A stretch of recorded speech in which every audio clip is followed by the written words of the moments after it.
ऊपर अपनी इच्छाएं लादने का कोई अधिकार नहीं है ना? क्यों?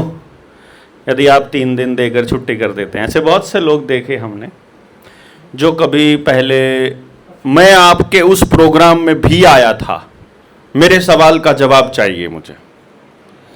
देखो, सवाल का जवाब हर एक आदमी को मिलेगा, आप नहीं भी आए होंगे कभी तो भी मिलेगा, लेकिन आप मेरे किसी कार्यक्रम में आए थे और आप उस कार्यक्रम को मेरा मान रहे थे, अपना नहीं माना था आपने, और फिर आप उसके आधार पर कोई ज़बरदस्ती कर रहे हैं, वो लाइन मुझे जचती नहीं है। क्योंकि यहाँ पर बैठा कोई भी आदमी किसी का बंधुआ मजदूर नहीं है। आपने हमें सैलरी पर नहीं रखा है, किसी ने भी हमको सैलरी पर नहीं रखा, और ना ही हम आपको कुछ दे रहे हैं इस सोसाइटी के लिए सोचने बात करने के बदले में। हमारे भीतर एक आग है, हमें भीतर एक प्रश्न है, हम कुछ जाग गए लोग, और वो जागे हुए लोग कुछ अपने प्रश्नों के उत्तर ढूंढ रहे हैं और कुछ समस्याएं दिखाई दे रही हैं। लगता है इन समस्याओं का समाधान हमारे एक साथ आने से हो सकता है, तो हम लोग ये ट्राई कर रहे हैं, कोशिश कर रहे हैं। आई डोंट नो परमात्मा इसमें हमें कितना कहाँ तक लेकर के जाएगा। परंतु जो बातचीत चल रही थी, जिस विषय पर बात कर रहे थे हम भोजन से पहले, उसको कंटिन्यू करते हैं। कंटिन्यूशन में बात ये थी कि जितने अपराध हैं वो सारे की जड़ में जो है वो विस्थापन है। सभी अपराधों की जड़ में विस्थापन है, बस ये मानकर चल पड़ो आप। बलात्कार पड़ोस में कोई किसी का नहीं करेगा, गांव में कोई किसी का नहीं करेगा, कर सकता है क्या? क्योंकि पूरे खानदान पर बट्टा लगता है भाई, गांव गवांड में वहां नहीं लगता। लेकिन ये सारा का सारी गंदगी टेलीविजन के द्वारा परोसी गई, तो बाहर का आदमी आकर के कुछ भी इस तरह का काम कर सकता है तो कर सकता है। और नशा, गांव में आप अपने चाचा ताऊ के बच्चों को नशा दे सकते हो, बेच सकते हो? नहीं बेच सकते, तो नशा भी बाहर का आदमी बेचेगा। जितना नुकसान होगा वो सारा नुकसान केवल बाहर का आदमी कर सकता है। घर का आदमी अपने घर का नुकसान नहीं करता है जब तक उस व्यक्ति में अलगाववाद की भावना घर ना कर गई हो। और भारत की संस्कृति में अलग रहने की परंपरा नहीं है, हमारा पारिवारिक सिस्टम है। यहाँ पूरे गांव को भी परिवार मानने का ट्रेंड है। यहाँ पूरे गांव की बेटी अपनी बेटी मानी जाती है, हर किसी की बेटी है कि नहीं है? मतलब विस्थापन मेन है। अब विस्थापन के कारणों पर चर्चा कर लें, और यदि आपको वो बात समझ में आ जाए तो जिन जिन चीजों के मूल में विस्थापन है वो तो समाप्त हो ही जाएंगी। विस्थापन खत्म आप नहीं कर सकते। भारत के संविधान में लिखा हुआ है कि भारत का नागरिक जहां चाहे जा सकता है, जहां चाहे बिजनेस कर सकता है, जिस मर्जी जगह पर जाकर रह सकता है, आने जाने पर कोई रोक टोक उसके नहीं है, मौलिक अधिकारों में शामिल है। तो आप कैसे कह देंगे कि तुम हमारे गुजरात में मत आना, या तुम हमारे हरियाणा में मत आना, या तुम किधर मत जाना? नहीं कह सकते। परंतु यहां 2 चीजें हैं कि इस बात को आप समझा तो सकते हो, है कि नहीं?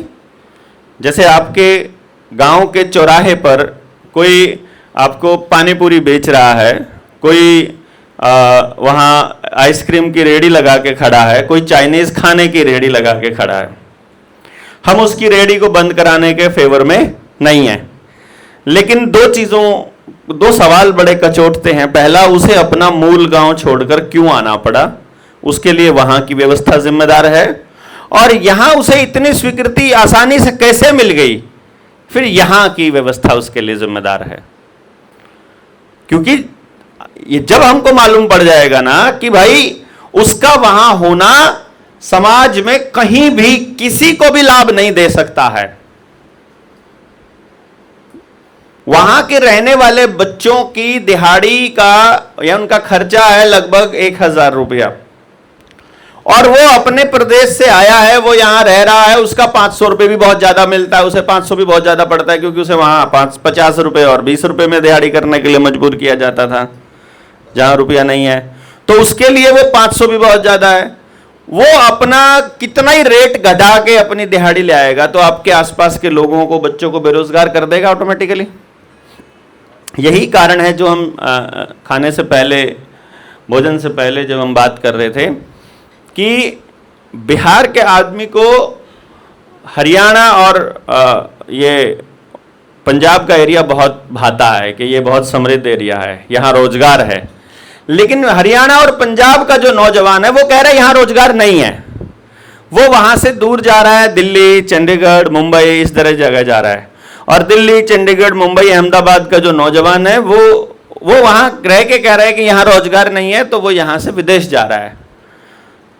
और जो जिस देश में वो जा रहा है, आप खबरें नहीं पढ़ते होंगे, पढ़ते हैं अगर इंटरनेशनल खबर तो आपको पता चलेगा कि कनाडा का नौजवान कह रहा है कनाडा में रोजगार नहीं है, और अमेरिका का नौजवान कह रहा है अमेरिका में भी रोजगार नहीं है। पता है ना, वहां का भी नौजवान यही कह रहा है कि वहां भी नहीं है, तो ऑस्ट्रेलिया में भी नहीं है रोजगार। तो ये फिर जब इधर से उधर भाग क्यों रहे हैं अगर कहीं पर रोजगार नहीं है? तो असल में ये जो असमानता है, जो आर्थिक असमानता है, इसकी वजह से उद्योगों को ये विस्थापन का प्रोसेस कंटिन्यू रखना पड़ता है, जिसकी वजह से उन्हें सस्ते मजदूर मिल जाते हैं। यहां जो अहमदाबाद का लड़का है वो अमेरिका वालों की टटिया साफ करने में उसे दिक्कत महसूस नहीं होती है, क्योंकि वहां उसे पेमेंट डॉलर में मिलती है। वही काम वो यहां करेगा तो उसे किसी शौचालय का ठेका लेना पड़ेगा, तो वहां लैट्रिन में ब्रश मारने का उसको पैसा नहीं मिलता है, इसीलिए वो यहां लैट्रिन साफ करने को बुरा मानता है, और वहीं पर वो वहां जाकर के उसे रोजगार मानने की श्रेणी में आ जाता है। हो रहा है कि नहीं हो रहा? यही हो रहा है। कोई किसी के सेब तोड़ रहा है वहां जाके, कोई किसी के संतरे तोड़ रहा है, कोई किसी के खेत में पानी दे रहा है, कोई किसी की फैक्ट्री को साफ कर रहा है, कोई वेटर का काम कर रहा है, कोई यही काम कर रहे हैं कोई वहां। ऐसा तो है नहीं कि कोई अलग तरह का काम होता होगा। और उनको सस्ता मजदूर मिल गया, इसलिए वो उसको आने देते हैं। जिस देश के पास में इतना हाई सर्वेलेंस सिस्टम हो, जो 6G 7G की पूरी स्पीड से चलता हो, आपको लगता है कि वो बॉर्डर क्रॉस करने वाले लोगों को, डोंकी से आने वाले बच्चों को जानते नहीं है? यार, जने जने को अगर मान लो आपको मालूम है डोंकी का धंधा कौन कर रहा है, तो अमेरिका को नहीं मालूम है? मतलब जासूसी कंपनियों को नहीं पता है, CIA को नहीं मालूम है, मतलब CID को नहीं पता है, आपको मालूम है कि ये वाला बंदा नशा बेच रहा है, ये वाला बंदा विदेश भेजता है, ये डोंकी से भेजता है, और जासूसी कंपनियों को नहीं पता। ऐसा कैसे हो गया यार? कहां से जाने वाले ये तुमको मालूम है, हर जने को मालूम है कि कहां कहां से बॉर्डर क्रॉस हो रहे हैं, और उनको नहीं मालूम है? सब मालूम है भाई। अगर वो लेजिटिमेट तरीके से चले जाएंगे तो उनको फिर भी उनको कोई ना कोई सैलरी देनी पड़ेगी, कोई ना कोई फिक्स। पर अगर वो डोंकी से गए होंगे तो चुपचाप जितना बोलोगे उतना लेकर के काम करना पड़ेगा। चुप बैठ, अभी बताऊं क्या? किधर गया? है ना? तब उनको, इसलिए ये सारा गेम प्लान चलता है। आप लोगों को लगता रहता है कि भाई हम धोखा दे करके सरकार को, और हम कर गए डोंकी में प्रवेश। और हमारे कुछ गांवों में तो ना, हमारे आसपास के कुछ गांवों में तो पिछले दिनों कुछ रिवाज से चलते थे कि जब बच्चा गैर कानूनी तरीके से अमेरिका में प्रवेश कर जाता था तो ढोल नगाड़े बजाते थे और पटाखे बजाते। तो मैं जब बजते थे गांव पड़ोस में कहीं पर अगर ढोल बजते थे, मैंने कहा आज शादी है क्या किसी के यहाँ? बोले नहीं। तो फिर कहते उनका लड़का अमेरिका पहुंच गया होगा। मैं कहा एक परिवार का बीजनाश हो गया समझो। बीजनाश है भाई, इसको आसान, इसको छोटी बात मत समझिए। अगर आपने कोई पेड़ लगाया है, कभी लगाया किसी ने, एक जगह से दूसरी जगह पेड़ लगाया है, तो हमारे दादा दादी क्या बोलते थे? जड़ मत दिखने देना। उसके चारों तरफ की मिट्टी वही होती थी जिस मिट्टी में वो पला बड़ा है, उसी मिट्टी को उखाड़ के साथ में लेके जाया करते थे, ताकि उस पेड़ को लगे मैं उसी मिट्टी के पास हूं, ताकि वो पेड़ ये समझता रहे कि मैं उसी मिट्टी की गोद में हूं जहां से मैं, मतलब शुरुआत में अंकुर फूटा था। अगर गलती से जड़ को पता चल जाए कि वो मिट्टी आसपास नहीं है तो सूख जाएगा पेड़, वो फलता फूलता नहीं है। तो बच्चे की जड़ को हम लोग वैसे दिन काट देते हैं जिस दिन उसको अपने गांव से विस्थापित करते हैं, और ये काम हम लगातार करते आ रहे हैं। तो बिहार का आदमी यहां आकर सस्ती मजदूरी के लिए मजबूर ना होना पड़े उस बिहार के आदमी को, इसके लिए बिहार के आदमी को यह समझाना पड़ेगा कि तुझे अपने कोयले, सोने, लिथियम और जो बॉक्साइट का जो ओर है उसके ऊपर अपना कब्जा दोबारा से साबित करना पड़ेगा, तुझे अपना अधिकार साबित करना पड़ेगा। और यह कहना पड़ेगा कि सिर्फ जिंदल ही क्यों निकालेगा लोहा वहां से, सिर्फ अडानी ही सोने की खदान में क्यों काम करेगा, बिहार का आदमी क्यों नहीं करेगा। और जितना प्रॉफिट यहां से होगा बिहार के प्रत्येक बच्चे को उसका लाभ मिलना चाहिए। और मैं आपको सिर्फ इतना बता देता हूं, अकेला सोने का इतना बड़ा भंडार भारत के अंदर अभी मिला है। जो ये जंगल कट रहे हैं ना छत्तीसगढ़ के, जो ये हसदेव कटा था, सोने की इतनी बड़ी खदान मिली है। और इससे पहले की जो सोने की खदान है उसका भी आंकड़ा मैं आपको बता रहा हूं कि लगभग 350 ग्राम सोना प्रत्येक घर को हर साल दिया जा सकता है। ये 140 करोड़ की पॉपुलेशन में डिवाइड करके बोल रहा हूं मैं। हां, लेकिन आपको तो खबर ही नहीं है। कोयले का जो भंडार मिलता है और जिसको विदेशों में बेचा जाता है और जिसको यहां पर खपाया जाता है, उसका लगभग अगर कैलकुलेशन रुपयों में कीमत में की जाए तो एक व्यक्ति को लगभग 3 लाख रुपया महीना दिया जा सकता है। 140 करोड़ लोगों को इतना रुपया निकलता है, इतना खाद, इतना संसाधन है उस बिहार के पास, जिस बिहार को नौकरी वहां छोड़ करके यहां पर दिहाड़ी करनी पड़ती है। तो वहां उसका जीना मुश्किल कर देंगे, इसीलिए वहां से उसे भागना पड़ता है बेचारे को। वहां इतने लठ मारे जाएंगे, वहां उसको इतना अकेला कर दिया जाएगा।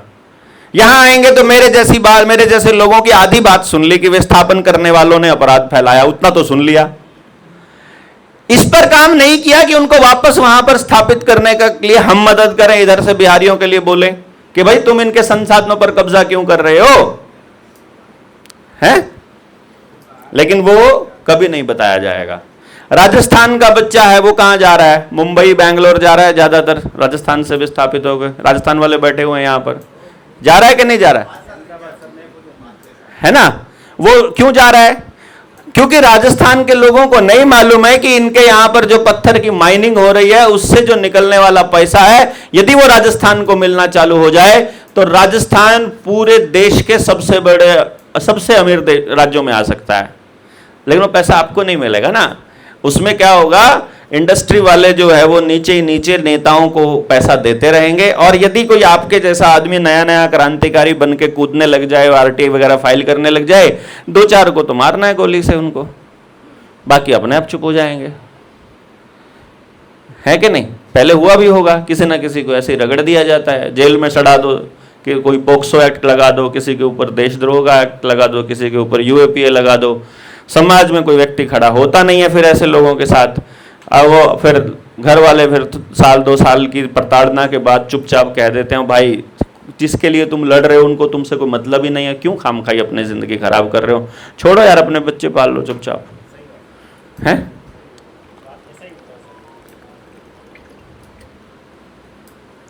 तो अब देखो, अगर इस माफिया से, इस पूरे सिस्टम को मुक्त कराना है तो इसके लिए अभी जब मैंने बोला सोने का इतना भंडार है, कोयले का इतना भंडार है, तो भीतर में एक आग सी लगी, लेकिन ये आग यहां से जाने के बाद खत्म हो जाएगी, क्योंकि रिसर्च खुद करोगे नहीं, डेटा आपके पास है नहीं। डेटा होगा तो आग लगेगी ना, मेरे पास तो डेटा है। मैं तो आपके बीच में सुरली छोड़ी है कि पहले सर्च कर लो, पहले मैं जो कह रहा हूं सच है कि झूठ है। अगर सच लगे तो यार ये तो बात, अगर बिहारियों को पता चल जाए, एक आदमी बिहार ना छोड़े। बिहारियों को यूपीएससी की तैयारी के लिए क्यों तैयार करके रखा गया है? क्योंकि नौजवान बच्चों ने अगर रिसर्च कर ली तो गड़बड़ हो जाएगी। नौजवान बच्चे वहीं के वहीं अपना हिसाब किताब मांगना चालू कर देंगे। इसीलिए उनको बोला तुम नौकरी की तैयारी करो। यार 1000 फॉर्म, 1000 यूपीएससी में वो लगते हैं, अफसर लगते हैं हर साल, 1000, अब की बार 956 कुछ लगे हैं। फॉर्म भरे जाते हैं 10 लाख, 12 लाख, 11 लाख। जो पास परसेंटेज है वो 0.01% है। फेलियर की गारंटी 99.99% से ज्यादा है किसी भी एग्जामिनेशन की। इसीलिए आपके बच्चों को बोला जाता है कि तुम तैयारी करो, क्योंकि तैयारी करोगे तो 99.99% चांसेस है कि आपका बच्चा फेल ही होगा तैयारी में। तो बिहारी को भी पता है कि बिहारी तैयारी कर रहा है, तो वो जब तक उसकी उम्र पूरी नहीं हो जाएगी, 40 साल का नहीं हो जाएगा, तब तक वो तैयारी करता रहेगा। और तैयारी करते करते उसका पड़ोस, उसके गांव वाले रिश्तेदार उसके ऊपर मोहर लगाते रहेंगे कि तेरे से अब की बार भी नहीं हुआ, तेरे से ये वाला भी नहीं हुआ, तेरे से ये वाला भी नहीं हुआ, और वो अपने ऊपर एक फेलियर का ठप्पा लगा लेगा। फिर कहां से अपने सोने और कोयले को बचाने की लड़ाई लड़ेगा, जब वो अपने आप के ऊपर फेलियर का ठप्पा ही लगा चुका है। तो ये तो उसको स्कूल में ही बताना पड़ेगा कि बेटा तेरा बिहार इतना समृद्ध राज्य है कि तू केवल इस संसाधन को, जितना यहां मिलता है, जितना निकलता है प्राकृतिक संसाधन, केवल वो रुपए का फ्लो रोक दे, सिर्फ इसको बिहार के बिहार में यूज करने के लिए तू लड़ाई लड़ ले, तो तेरे पास इतना पैसा हो जाएगा जिसकी कोई कमी नहीं। लेकिन इतनी भी बताने वाला कोई नहीं है, उसको नहीं है ना। तो इसका मतलब यह हुआ कि जो हम बात बोलते हैं कि यह ज्ञान युद्ध है, वो कोई गलत बात नहीं है, है? यह ज्ञान युद्ध है। इसमें जिसको ज्ञान हो गया कि ये हो क्यों रहा है, क्यों किसी इंसान को किसी इंसान की नौकरी करनी पड़ रही है। किसी का साथ देना अलग है, किसी की मदद करना अलग है, किसी के यहां काम करना भी अलग है, किसी के यहां नौकरी करना बिल्कुल अलग है। नहीं, मैं आपके लिए काम करूं, मैं आपकी मदद के लिए काम करूं, या आप मेरे लिए काम करो मेरी मदद करने के लिए, और मैं अपने प्रॉफिट में से कुछ हिस्सा आपको दे दूं, वो है हमारा सहयोगी होकर काम करना। लेकिन आपको नौकरी करनी पड़े मेरी, और कई बार तो जमीर भी गिरवी रखना पड़े, कई बार तो आपको गालियां भी सुननी पड़े, इस लेवल पर जाकर के नौकरी करनी पड़े, क्या ये इंसान के लिए सही है? मतलब इंसान तो इंसान की नौकरी करने के लिए पैदा नहीं हुआ, बल्कि कोई जीव जंतु भी नहीं हुआ किसी की नौकरी करने के लिए। तो लेकिन ये करना पड़ रहा है क्योंकि हम व्यवस्था को नहीं समझ रहे, जान रहे, अपने इंसान होने का मतलब ही नहीं जानते, और इसीलिए कोई भी हमको कभी भी आके हाँक लेता है। कोई भी हमको राजनीति में एक सवाल डाल देता है कि भाई ये नहीं तो कौन। ये वैसे ही है जैसे तुमको कैंसर हो गया है और तुम कहो कि मुझे कैंसर नहीं चाहिए, और डॉक्टर पूछे कैंसर नहीं तो कौन सी बीमारी चाहिए? कैंसर नहीं तो हार्ट अटैक नहीं तो कोई ना कोई तो आपको बीमारी लेनी पड़ेगी। बीमारी ही है ये। अपने सिर के ऊपर किसी को बिठा दिया और कह दिया कि तुम ही हमारे रक्षक हो, तुम ही हमारे भगवान हो, तुम्हारे बिना तो हम लोग अंधे हो जाएंगे। कि हे भगवान, डीसी नहीं होगा तो कैसे चलेगा, नेता नहीं होगा तो कैसे चलेगा? अरे नेता है तो लूट मची है, डीसी है तो लूट मची है, पुलिस वाला है तो लूट मची है। ये नहीं होंगे तो लूट रुक जाएगी, लूट रुकते ही हम भाई भाई हो जाएंगे, लूट रुकते ही व्यवस्था ठीक बन जाएगी ना। अभी तो सबकी यहां से लूट होकर के उन्हीं घरों में जा रही है, और इसे रोकने का तरीका क्या है? वो लूट रोक दो तो यहां आनी चालू हो जाएगी वो समृद्धि। पैसे की एक खासियत है, पैसा अकोमोडेट होता है, अक्यूमुलेट होता है, जुड़ता है। इसीलिए बिजनेसमैन ऐसा बोलते हैं कि पैसे को पैसा खींचता है, मतलब पैसे ने जुड़ना ही होता है। और तो अब हमारे पास दो रास्ते हैं, या तो चार लाला पैदा कर दो और सारा सबका पैसा वहां आके इकट्ठा होता रहे, या ऐसी व्यवस्था बना लो कि थोड़ा थोड़ा सबके पास जमा होता जाए। तो एक पीढ़ी अगर मेहनत करेगी तो अगली पीढ़ी के बाद बहुत सारे रिसोर्सेज, बहुत सारा धन हो जाएगा। ना कि पैसा, धन की बात हो रही थी यहां। तो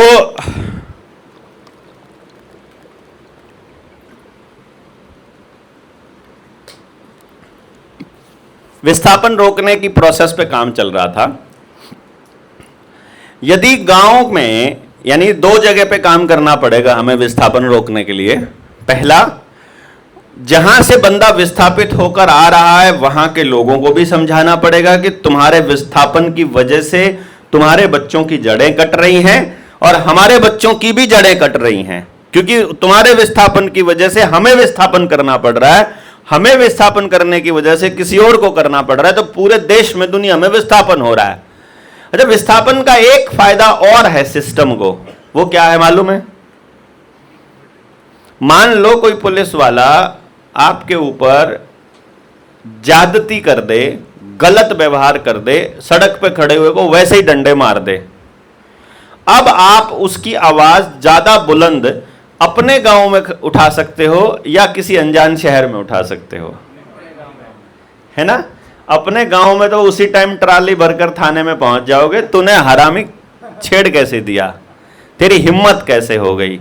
लेकिन आप हो किसी अनजान शहर में और वहां प्रशासन का कोई नोटिस आ गया, कोई चिट्ठी आ गई, कोई लठ मार दिया, किसी पुलिस वाले ने आपके ऊपर अत्याचार कर दिया, क्या आप बोल पाओगे? बोल ही नहीं पाओगे। तो इसलिए विस्थापन उनके लिए तो गजब चीज है कि कोई चू ही नहीं कर पाएगा अगर अपनी जगह से दूर गया हुआ है तो, है? और क्योंकि हम अकेले अकेले पड़ जाएंगे, अपनी जगह पर तो कुत्ता भी है, हम तो फिर भी आदमी है, तो अपनी जगह इसलिए वो छुड़वा रहे हैं। आजकल अंडमान निकोबार के जंगलों को काटने के लिए चल रहा है, 162 स्क्वायर फुट का एरिया वो लोग निपटाने की तैयारी कर रहे हैं। छत्तीसगढ़ में, झारखंड में, उड़ीसा में, मध्य प्रदेश में, इधर राजस्थान में भी जहाँ जहाँ आदिवासी रहते हैं उन जंगलों को काटने का गेम चल रहा है। आपको क्या लगता है कि ये जंगल खाली ऐसे ही कट रहे हैं कि कोई प्रक्रिया का हिस्सा है, अडानी को जमीन देनी है इसलिए? ये तो एक जस्ट एक सिंबल है। असल खेल है उन आदिवासियों को वहां से विस्थापित करना, क्योंकि विस्थापित आदमी शरणार्थी होता है और जो वहां बाप दादाओं की जमीन पर बैठा आदमी मालिक होता है। ये सरकार, ये संविधान बना है 75 साल पहले, 70-80 साल पहले, और गांव बैठा है 600 साल से। गांव 600 साल पुराना है, कोई 800 साल पुराना है, कोई 1000 साल पुराना है, और आदिवासी तो हजारों हजार साल पुराने लोग बैठे हुए आदिवासी लोग, तो वो तो कभी वहां से विस्थापित हुए ही नहीं। तो वो संविधान तो उनके आगे कुछ भी नहीं है ना भाई, नहीं समझ रहे आप? जो आदिवासी है, जो आदिम आदिवासी है, उसके आगे संविधान, सरकार, कलेक्टर तो कल के लौंडे हैं। और उनको पता है कि इस आदिवासी ने जिस दिन अपना अधिकार जमा दिया, जिस दिन अपना अधिकार बोल दिया खड़ा होकर के कि मैं इतने सालों से यहां पर हूं और मैं मालिक हूं और तुम कौन हो, तुम तो व्यापार करने आए थे। ये जो सिस्टम है, ये व्यापार का सिस्टम है। यहां जो आप बोलते हो, बस किसकी बोलते हो आप? बीएमसी की बोलते हो, एएमसी की बोलते हो? एएमसी क्या है? Ahmedabad municipal corporation. जिस नाम के आगे कॉरपोरेशन लग गया वो एक व्यापारिक संगठन है, कंपनी है। निगम जिसके आगे लगा, तो आप कितना पैसा किसको दे रहे हो? कॉरपोरेशन को दे रहे हो। वो कंपनी किसकी है? ईस्ट इंडिया कंपनी की कंपनी है अहमदाबाद म्युनिसिपल कॉरपोरेशन। आप उसको अपने मालिक, आप उनको मालिक बना के बैठे हो, उनके पार्षद को है? मालूम ही नहीं है।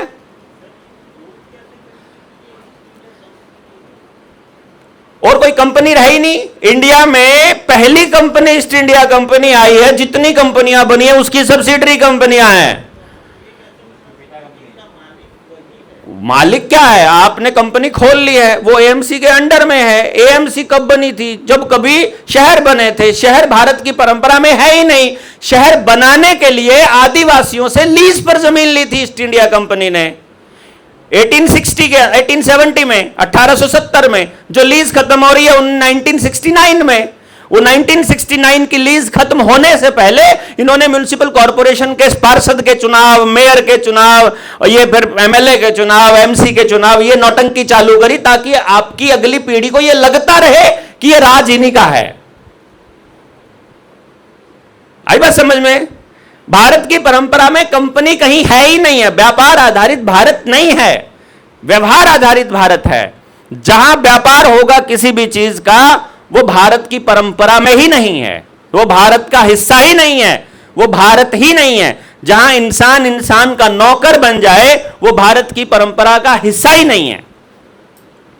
तो यदि हमको अपने बच्चों को आजाद करना है आने वाले टाइम में, तो हमको व्यापार आधारित व्यवस्था को खत्म करना पड़ेगा कि मैं और आप अपने अपने समय की, अपने सामान की जो मैं उत्पादन कर रहा हूं, उसकी जो मैं बना रहा हूं, उसकी कीमत तय करके और एक सिस्टम ऐसा बनाया जाए जो कि उस कीमत के हिसाब से ही हम लोग अनुपात में अपना सामान लेना देना कर लें।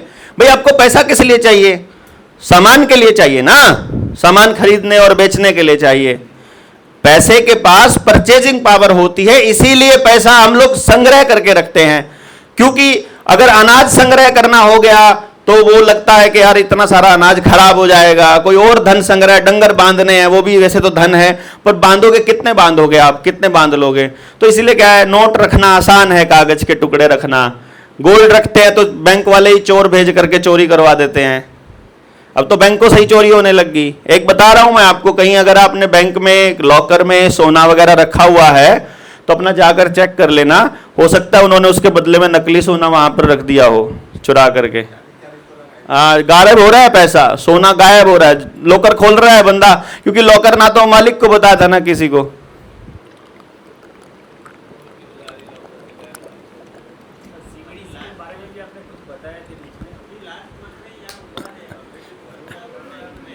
वो क्या है, हुआ तो कई जगह है। अगर अहमदाबाद में हुआ, आप बता रहे हो ना, बड़ौदा में ना, तो वो असल में आपके सामने एक आया केस। ऐसे बहुत से केस होते हैं, आते थोड़ी है सामने। अभी इस बैंक में कोई झगड़ा हो रहा होगा, कौन मीडिया में जाने की हिम्मत करता? किसको पता ही नहीं है मीडिया में जाना होता है, या मीडिया में चले जाओगे मेन स्ट्रीम दिखाएगा नहीं, और छोटा कोई चैनल वाला होगा, वो दिखा दिया तो 10-5 हजार लोगों तक उसकी रीच होगी, तो फिर नहीं पहुंचती बात, दूर तक वो रह जाता है। ये लगभग हर उस बैंक में हो रहा है जहां भी लॉकर है।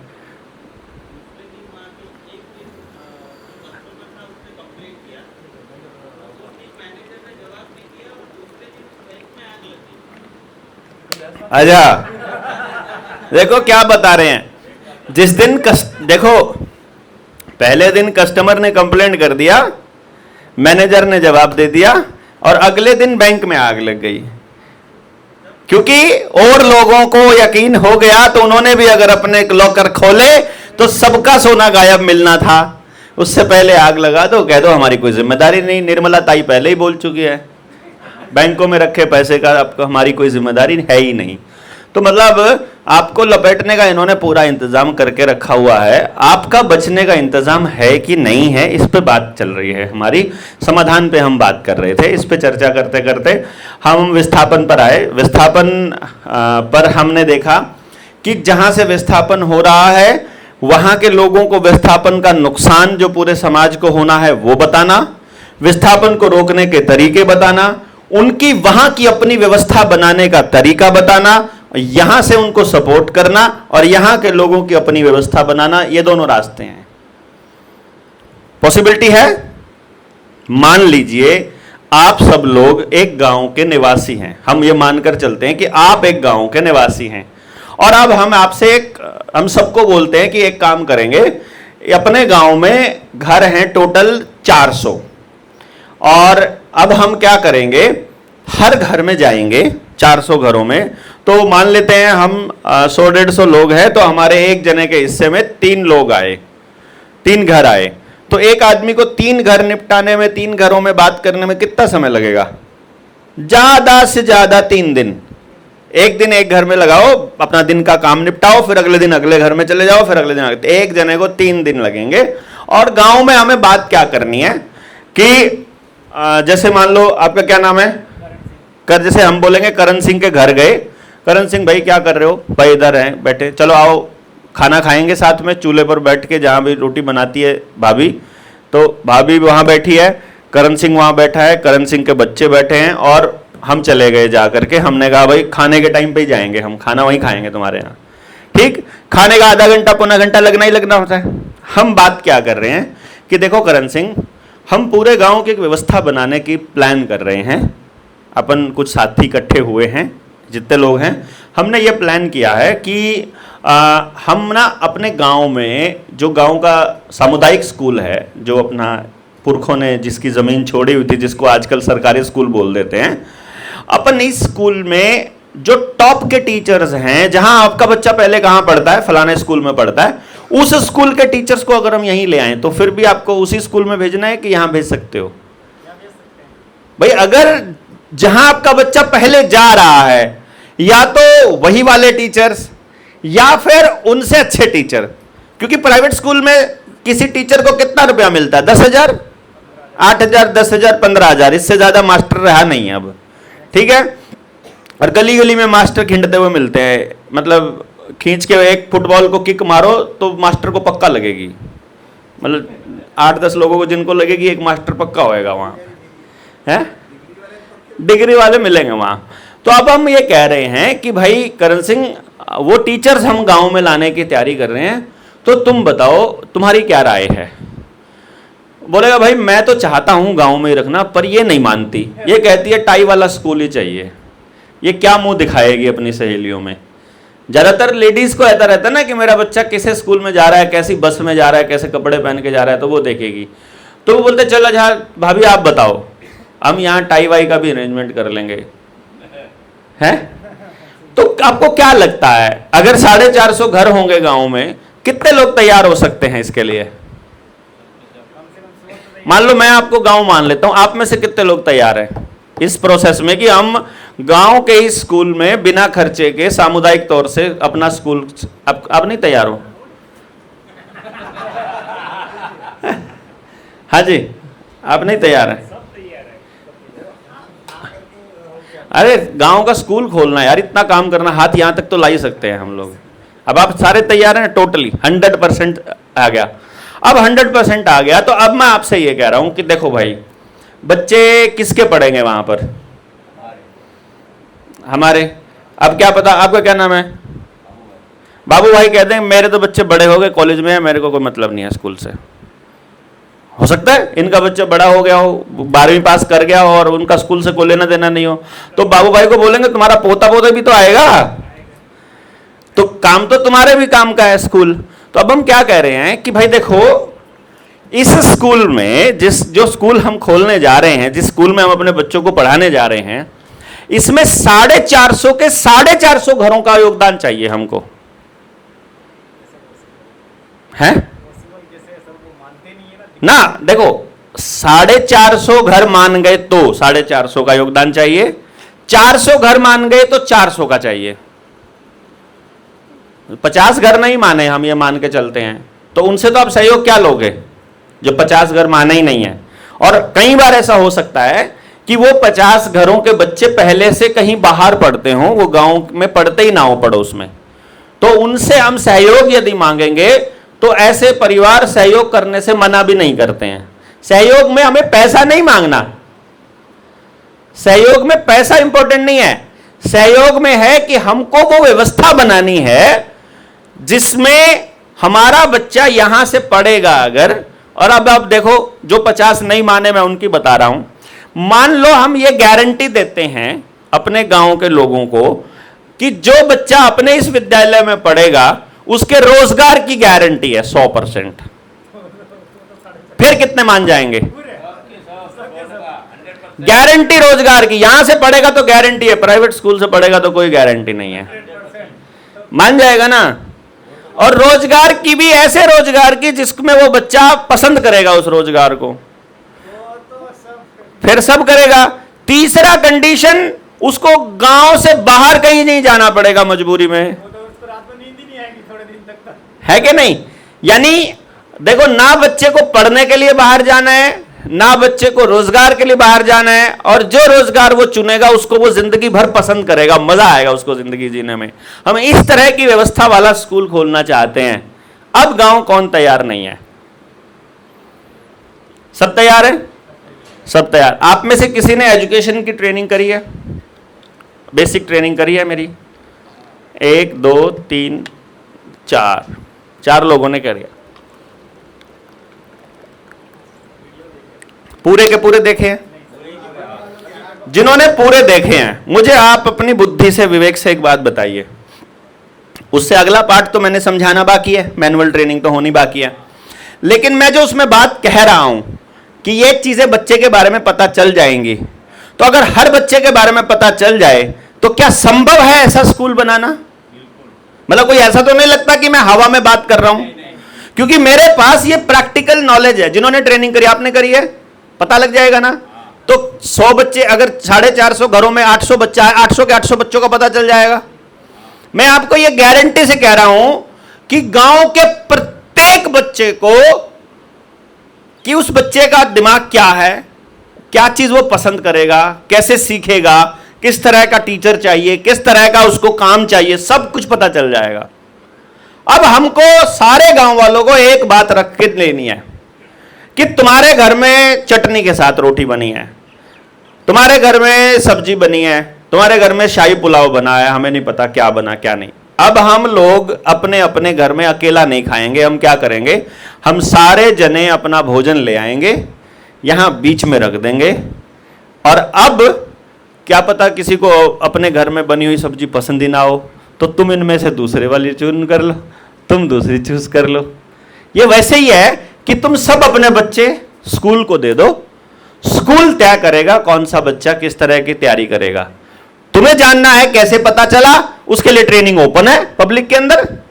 भाई कोई माँ बाप ये सोचे, अब ऐसा हो सकता है कि किसी के यहां 50 एकड़ जमीन है और उसका बच्चा खेती के लिए पैदा ही नहीं हुआ,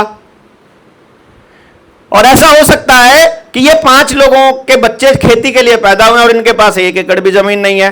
तो हमें क्या करना है, वो जो बच्चा 50 एकड़ वाला है उसको उसके पसंदीदा काम पे भेज देना है, और ये 5 लोगों को वहां खेती के लिए खेत दे देना है। खेत तुम्हारा ही रहेगा, हमें क्या दिक्कत है? क्यों जी? इनको अपने मनपसंद काम का पैसा मिल जाए, उसको अपने मनपसंद काम का पैसा ले जाए, और जिसका खेत है उसको जितना प्रॉफिट लेना है उसका अपना लेता रहेगा। क्या दिक्कत है? हमें किसी की कमाई से क्या लेना, हमें तो अपना काम में मजा करने से मतलब है ना। जब आप 24 घंटे अपने पसंदीदा काम में घुस गए, आप क्राइम नहीं कर सकते, आप गलत चीजों की तरफ नहीं जा सकते। क्यों? अभी अपन काम में मजा दे रहा है यहां पे, अब यहां गर्मी परेशान नहीं करेगी। अगर ये चीज पसंदीदा ना हो, हमें अच्छा ना लग रहा हो यहां बैठना, फिर परेशान हो जाएंगे हम। क्या यार गर्मी में मार दिए वहां बैठा के, 2 दिन 3 दिन दिमाग खराब कर दिया। वो ये दिक्कत सिर्फ तब आएगी जब हमें वहां बैठकर कुछ जो तकलीफ हमें हो रही है उसके मुकाबले अगर वैल्यू कम मिलेगी, चीज कम वैल्यू की, तो हमें दुख होगा, और अगर ज्यादा वैल्यू की चीज मिलेगी तो मजा आएगा। फिर वो तकलीफ नहीं रहेगी। है? नमस्ते। है कि नहीं?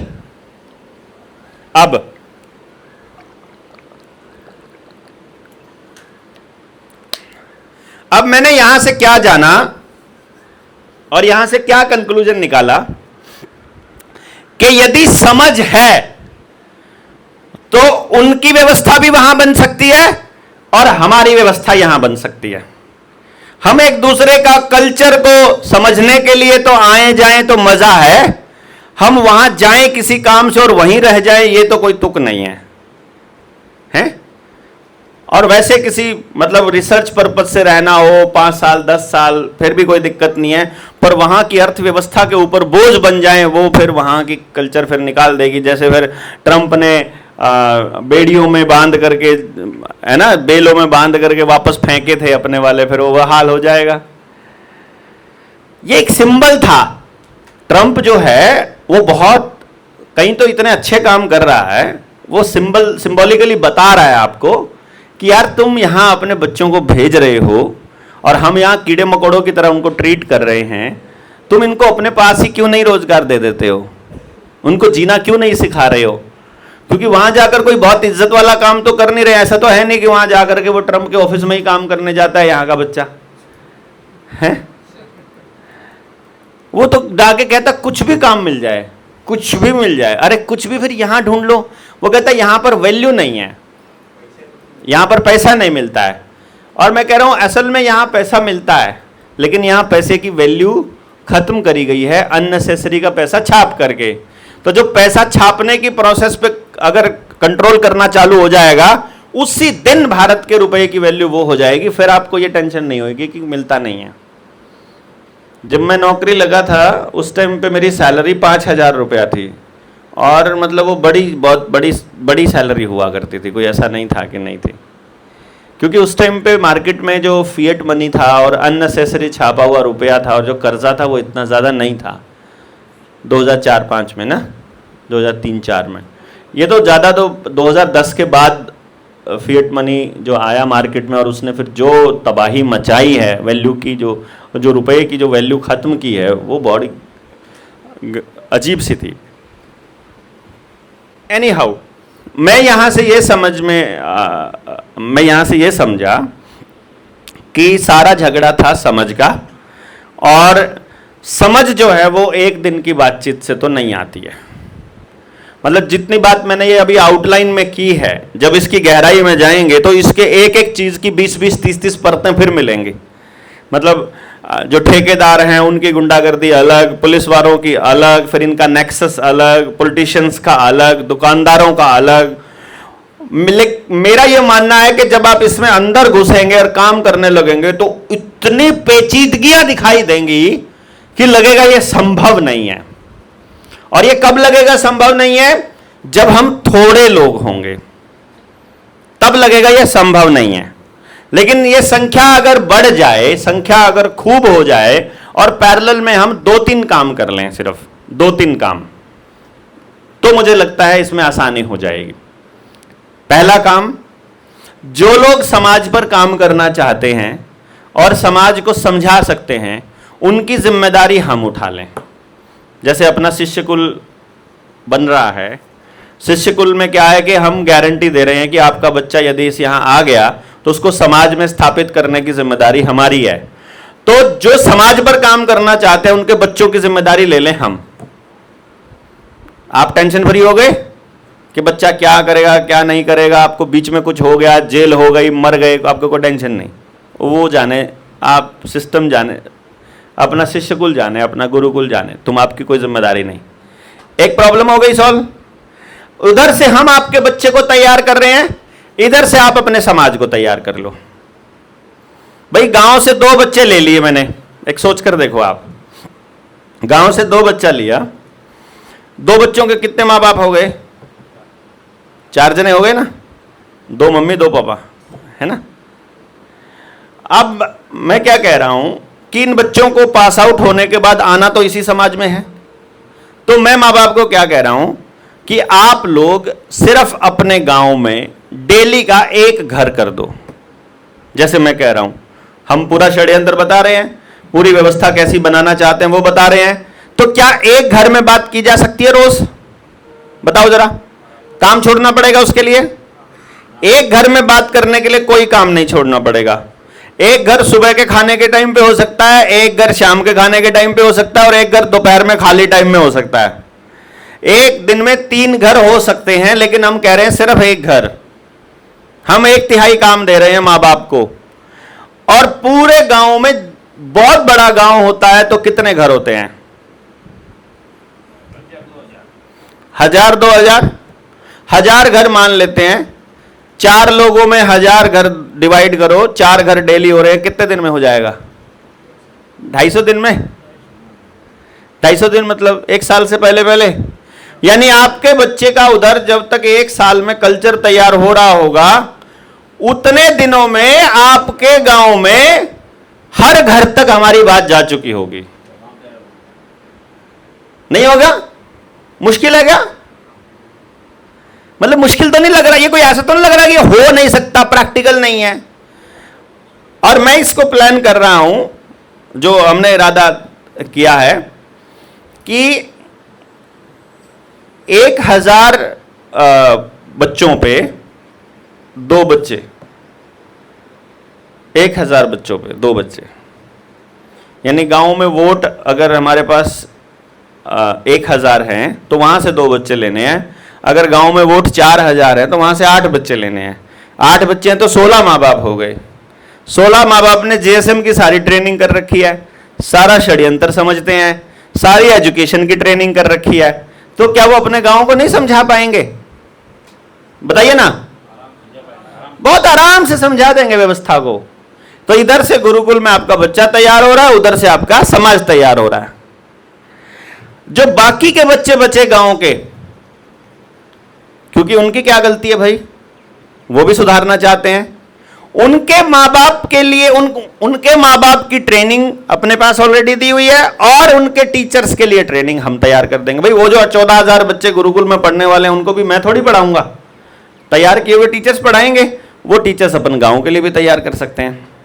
एक तो प्रोसेस पहला तो ये हो जाए जो कि प्रैक्टिकल दिखाई दे रहा है आपको। दूसरा एक चीज जो मैंने शुरू में कही थी कि बेईमानी से काम करने वालों को इनाम देने का तंत्र तो इस व्यवस्था ने बनाया हुआ है, ईमानदारी से काम करने वालों के लिए कोई इंतजाम नहीं है।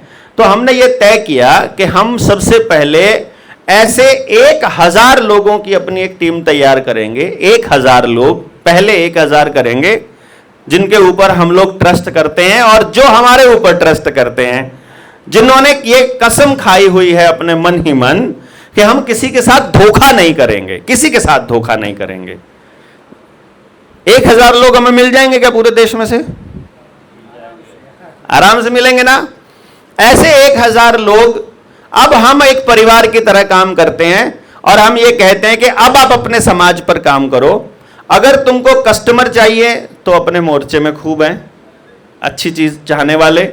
अगर आपको मदद चाहिए, जिस दिन आप पुलिस के साथ लड़ते हुए, व्यवस्था के साथ लड़ते हुए, सच की लड़ाई लड़ते हुए कभी भी आपको जेल होती है तो 100 रुपया हम देंगे। कितना? तो 1,000 लोगों का 100 रुपया कितना हो गया?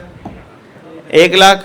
मान लो लड़ाई लड़ता, आप पुलिस वाले के अन्याय के खिलाफ लड़ पड़े और आपने सड़क के ऊपर पुलिस वाला कूट दिया, तो क्या होगा? जेल हो जाएगी। जेल आपको हो गई 10 दिन की, तो सब 100-100 रुपए इकट्ठा करेंगे, जेल से बाहर आते ही लाख रुपए की माला हम डालेंगे। अगर आपको जेल हो गई 3 महीने की, तो 1 लाख रुपया हर महीने के हिसाब से घर पहुंचेगा। जेल हो गई 6 महीने की, तो लाख रुपया महीना घर पहुंच रहा है। 100 रुपया महीना तो देना है। प्रैक्टिकली पॉसिबल है ना। तो कोई हमारे में मान लो 1,000 लोगों में कोई बेरोजगार है, तो एक पुलिस वाले को थप्पड़ मारो, महीने की लाख रुपया लो। बेईमान पुलिस वाले को मारो, ट्रेंड हो जाएगा यार। 1,000 की जगह हमारे जो भाई, हमारे पास एक बात बताओ ना, हमने इस टीम को बढ़ा के 5,000 कर दिया तो 20 रुपए में थप्पड़ लगेगा। 20 रुपए में 1 लाख बनता है ना। क्यों नहीं जुड़ेंगे? 20 है?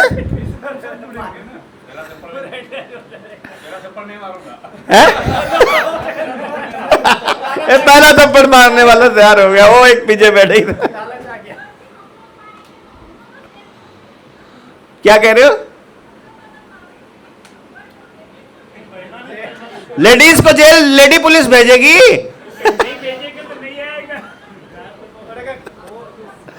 तो अपने आदमी को तैयार करो कि यार थप्पड़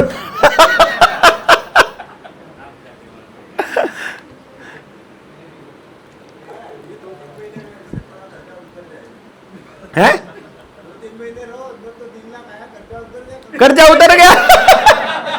6 महीना अंदर रहो, सारे का सबका कर्जा उतर गया। ऊपर से व्यवस्था का जो डर है वो खुल रहा है सारी पब्लिक का। कोई टेंशन खत्म यार, कोई दिक्कत ही नहीं है, तुम लड़ो बिंदास होकर के, हम खड़े हैं। जिस दिन ये अभी पहली हमारी 1,000 लोगों की लिस्ट जारी होनी बाकी है अभी, क्योंकि वो 5-4 लोगों की फिर बेईमानी सामने आ जाती है तो हम अंदर ही अंदर उनका पद्मा का इनको निकालो अभी फिलहाल, पहले जो बाद में जोड़ लेंगे। पहले ये 1,000 लोग, हमारा पहला आदमी ऐसा सॉलिड होना चाहिए कि यार ये लोग जो है ना, इनके लिए मरने में भी कोई दिक्कत नहीं है। फिर तो ये व्यवस्था गांव को, हम ये व्यवस्था फिर गांव को दे देंगे ना। भाई तुम ये व्यवस्था अपने गांव में क्यों नहीं कर सकते? पहले मुझे ये बताओ, गांव में कितना नौजवान है? 5,000 आदमी तो गांव में होता ही है ना। हर आदमी के जिम्मे एक चीज लगा दो, 20 रुपया हिस्से में आता है यार 1 लाख बनने में। 20 रुपया है? गांव की लड़ाई लड़ते हुए अगर जेल जाना पड़ता है तो एक आदमी को 20 रुपया लगता है। कुछ भी नहीं है, सिर्फ आप सामूहिक जीवन जीना भूल गए हो, इसीलिए दिक्कत आ रही है। मैंने अपने गांव में पता किया, जब मेरे गांव की रिसर्च की मैंने, तो 44 करोड़ रुपया, 44 करोड़ रुपया 1 साल का इंश्योरेंस कंपनियों को प्रीमियम जाता है मेरे गांव से। मैंने बोला 5 साल में कितना दे लिया तुमने? 220 करोड़ 5 साल में। मैंने कहा कितने लोगों को फायदा हुआ? क्योंकि एक्सीडेंटल डेथ में बीमा मिलता है। हमारे गांव में 5 साल में एक भी एक्सीडेंटल डेथ नहीं हुई, तो 220 करोड़ रुपया गया कंपनियों के पास। मैंने बोला अब हम एक काम करते हैं, और बीमा कितना होता है? 10 लाख का, 5 लाख का, 8 लाख का। मेरे गांव में 1800 घर हैं। मैंने बोला तुम एक काम करो, एक्सीडेंटल डेथ या फिर घर में कमाने वाले की डेथ के नाम का 1000 रुपया अपने घर के गुल्लक में रखो महीने का। 1000 रुपया महीना कोई ज्यादा अमाउंट है क्या? कंपनी को नहीं देना, जनता सरकार मोर्चा को नहीं देना, देवेंद्र बल्हारा को नहीं देना, पुनीत को नहीं देना, बाबू भाई को नहीं देना, किसी को नहीं देना। 1000 रुपया आपने अपने पास रखना, आपने अपने पास, सबने अपने अपने घर में 1000 रुपया महीना रखना है। बाय चांस किसी बंदे की डेथ हो गई और जो घर में कमाने वाला था उसकी डेथ हो गई, क्या 13वीं के दिन हम सब लोग अपने अपने घर से गुल्लक से 1000 रुपया निकाल के उसके घर दे के आ सकते हैं? यार उसका तो आदमी चला गया यार, 1000 रुपए देने में हमारी क्या दिक्कत? और वो बचाया हुआ हमने इसलिए था। तो एक आदमी 1800 घर हैं, 1000 रुपया महीना, 18 लाख रुपए का बीमा 0 रुपए इंस्टॉलमेंट में हो सकता है प्रत्येक व्यक्ति का। नहीं होता? अगर 13वीं के दिन 18 लाख रुपया उसके घर पहुंच जाए, वो अपने बच्चों को पढ़ा लेगा उसका परिवार? कमाने वाला आदमी चला गया तो क्या नहीं हो सकता? किसी कंपनी को इंस्टॉलमेंट गई, नुकसान किसी का हुआ? क्योंकि यदि आप वो 1000 रुपया देते हो तो आपका भी 18 लाख का बीमा हो रहा है। और आपने वो 1000 रुपया ऐसे ही नहीं दिया फ्री फंड में, किसी की जान गई है तो हमने सहयोग रूप में 1000 रुपया दिया है खाली। पॉसिबल है ये? प्रैक्टिकल सॉल्यूशन है ये। कंपनियों को उसी दिन कितने लाख करोड़ रुपए का नुकसान होना चालू हो जाएगा जिस दिन आप ये कर दोगे। सिर्फ जगाने की तो बात है ना, सिर्फ जगाने की बात है। नंबर 2, सरकारी स्कूल की इमेज खराब है। किस वजह से? क्योंकि सरकारी स्कूल में मास्टर जी पढ़ाते नहीं है। नंबर 2, सरकारी स्कूल के टॉयलेट ठीक नहीं है। नंबर 3, सरकारी स्कूल में मिड डे मील मिलता है तो मां कहती है मेरा बच्चा वहां खाना खाने नहीं जाता है।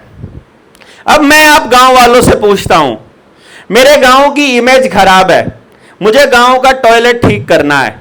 गांव में 1800 घर हैं और मुझे उसकी टॉयलेट ठीक करने के लिए ज्यादा से ज्यादा कहूं तो 2.25 लाख रुपया लगता है। तो एक घर के हिस्से में मात्र 10 रुपए आते हैं। क्या आप देने के लिए तैयार हो? 100 रुपए आते हैं। 100 रुपए एक घर दे सकता है? 100 रुपए एक घर देगा तो टॉयलेट ठीक हो जाएंगे। जितनी चाहे संगमरमर की बना लो यार, है ना? वो तो क्योंकि हमने जिनको ठेकेदार बनाया वो खा जाते हैं, लेकिन जब गांव शामिल होगा फिर खाने की किसी की हिम्मत नहीं होगी। गांव शामिल नहीं है इसलिए होता है। ठीक है बात? अब दूसरा सवाल ये हो गया। अब मैं गांव वालों से एक रिक्वेस्ट कर रहा हूं कि इमेज खराब होती है मिड डे मील की वजह से। हम एक काम कर लेते हैं गांव वालों, जितने लोग अपने बच्चों को आधी छुट्टी में घर पे खाना खिला सकते हैं, भाई घर में दिन में रहती है माँ जिनकी, भाई सुबह बना दो, दोपहर को रखी मिलेगी, खा के चला जाएगा बच्चा, कोई दिक्कत नहीं है। घर में जो हमारे अनाज की बासी रोटी है, इवन जैसे हम बाजरे की रोटी बनाते हैं, तो बाजरा तो 3 दिन बाद भी खा लो, बाजरे की रोटी को तो 2 दिन बाद भी खा लो, वो खराब नहीं होती है बासी, और वो नुकसान नहीं करती है, उल्टा हाजमे को बेटर करती है। जब कभी आपको मैं बता रहा हूं, अगर जलन हो रही हो, गैस्ट्रिक बनती हो, गैस बनती हो और आपको प्रॉब्लम होती हो, तो रात को बाजरे की खिचड़ी बनाओ या फिर दूसरे वाली खिचड़ी बनाओ और सुबह दही के साथ खा लो। सुबह दही के साथ 3 दिन में गैस्ट्रिक खत्म। रात की बासी रोटी सुबह पहली खा लो दही के साथ, आपकी गैस की प्रॉब्लम खत्म। तो ये मेडिसिन है बेसिकली। कहीं आप लोग ये सोचते हो कि ये बासी रोटी बच्चों को नहीं खिलानी चाहिए, ऐसा गलत लोगों को दिमाग में प्रचारित कर दिया।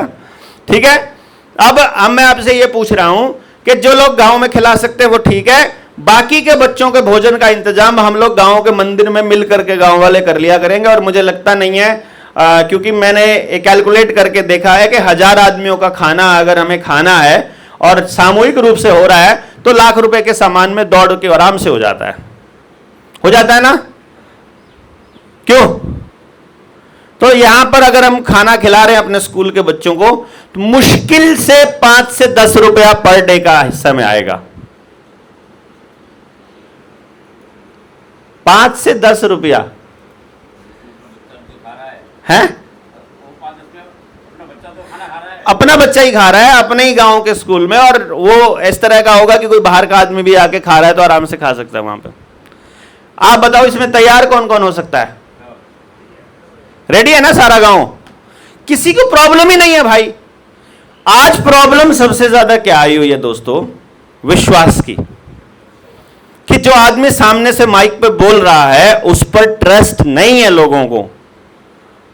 हम यहां मोर्चे के लोग हैं इसलिए ट्रस्ट कर रहे हैं, इसलिए आप लोग हाथ खड़ा कर रहे हो। गांव में जाकर बोलोगे सबसे पहले कोई नहीं बनाता भाई, कोई नहीं खिलाता, सब पैसा खाने के लिए आते हैं, सब ऐसा कर रहे, वो सब ऐसा बोलेंगे जब आप गांव में जाओगे। लेकिन वो कितनी बार बोलेंगे? आपको क्या लगता है कि जब हम पहली बार निकला होगा मैं 2016 में, तब मेरे ऊपर ऐसे ही ट्रस्ट करते होंगे लोग?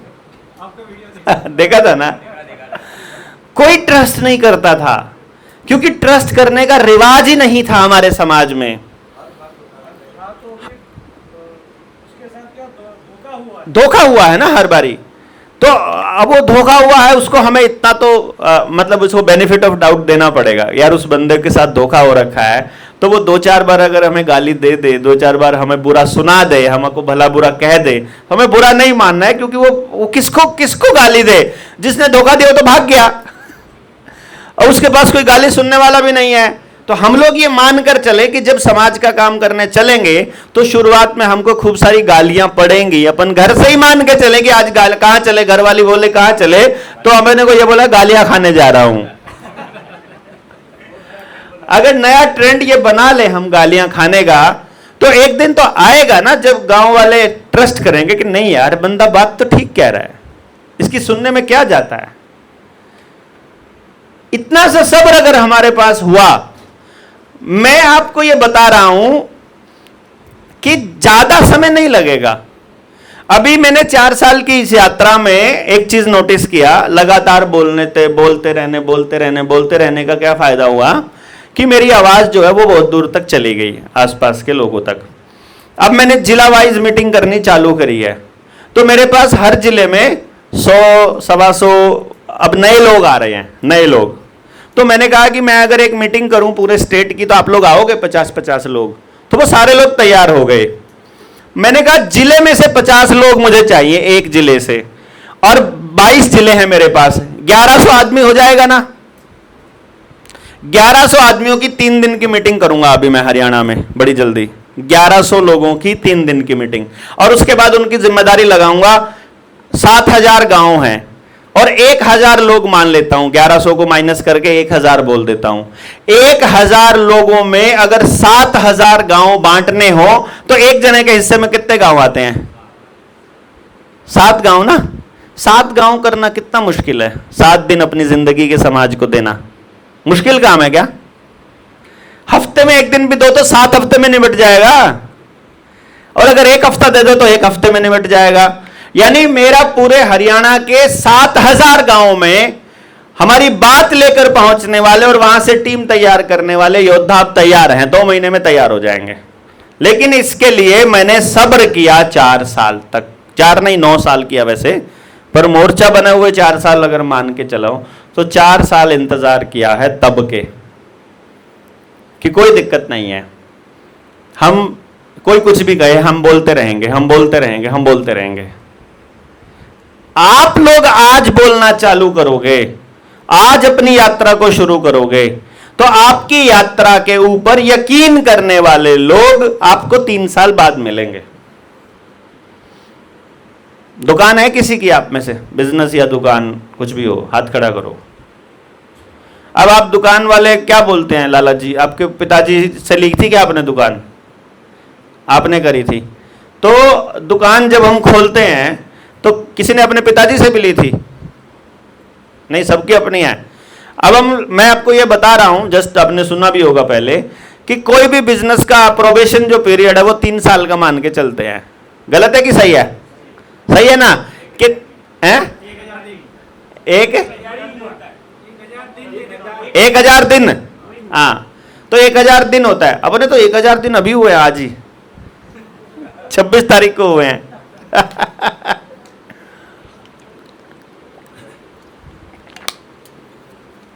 1000 दिन अगर हो गए और आपने 1000 दिन तक उस दुकान में लगे हुए जो आपका खर्चा है और वो निकालना चालू कर दिया और उसका खर्चा भी नहीं निकले, मतलब आप ये मान के चलो कि आप दुकान से नहीं ले रहे हो अगर, तो ये मान के चला जाएगा कि अब ये दुकान कभी मार नहीं खाएगी। बहुत सारे लोग जो भी दुकान खोलते हैं लगभग 3 साल से पहले वो अपनी दुकान बंद करके चले जाते हैं, क्योंकि उनमें इतना सब्र नहीं होता। उन्होंने जो सोचा होता है कि यार ये इसकी मार्केट बहुत है, हम ले लेते हैं। नया ग्राहक जो है ना, नई दुकान पे जाना ही चालू नहीं करता है। मान लो किराने की दूसरी दुकान खुल जाए ना, तो पहले वाले दुकानदार को नहीं छोड़ता है वो, चाहे वो कितनी ही चमकीली हो।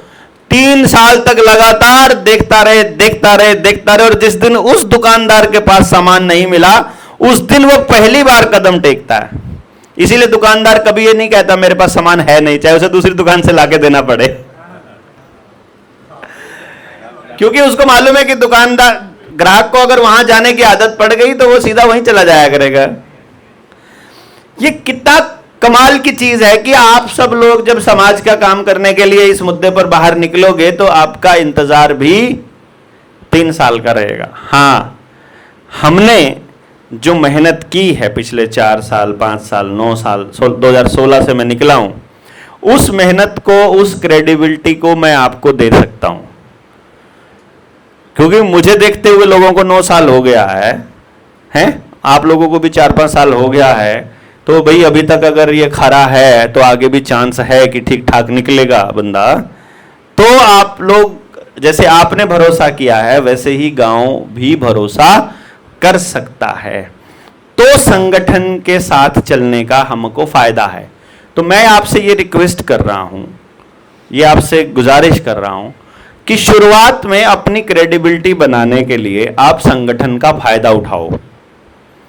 संगठन का जो नाम है, संगठन का जो मेहनत की है, अगर आपकी क्रेडिबिलिटी है उसको लेकर चलो, और अगर नहीं है तो संगठन की क्रेडिबिलिटी को ले लो और शुरुआत करो, और फिर कुछ दिनों के बाद संगठन से मुक्त हो जाओ। बहुत से लोगों को अपना संगठन बढ़ाने में दिलचस्पी होती है।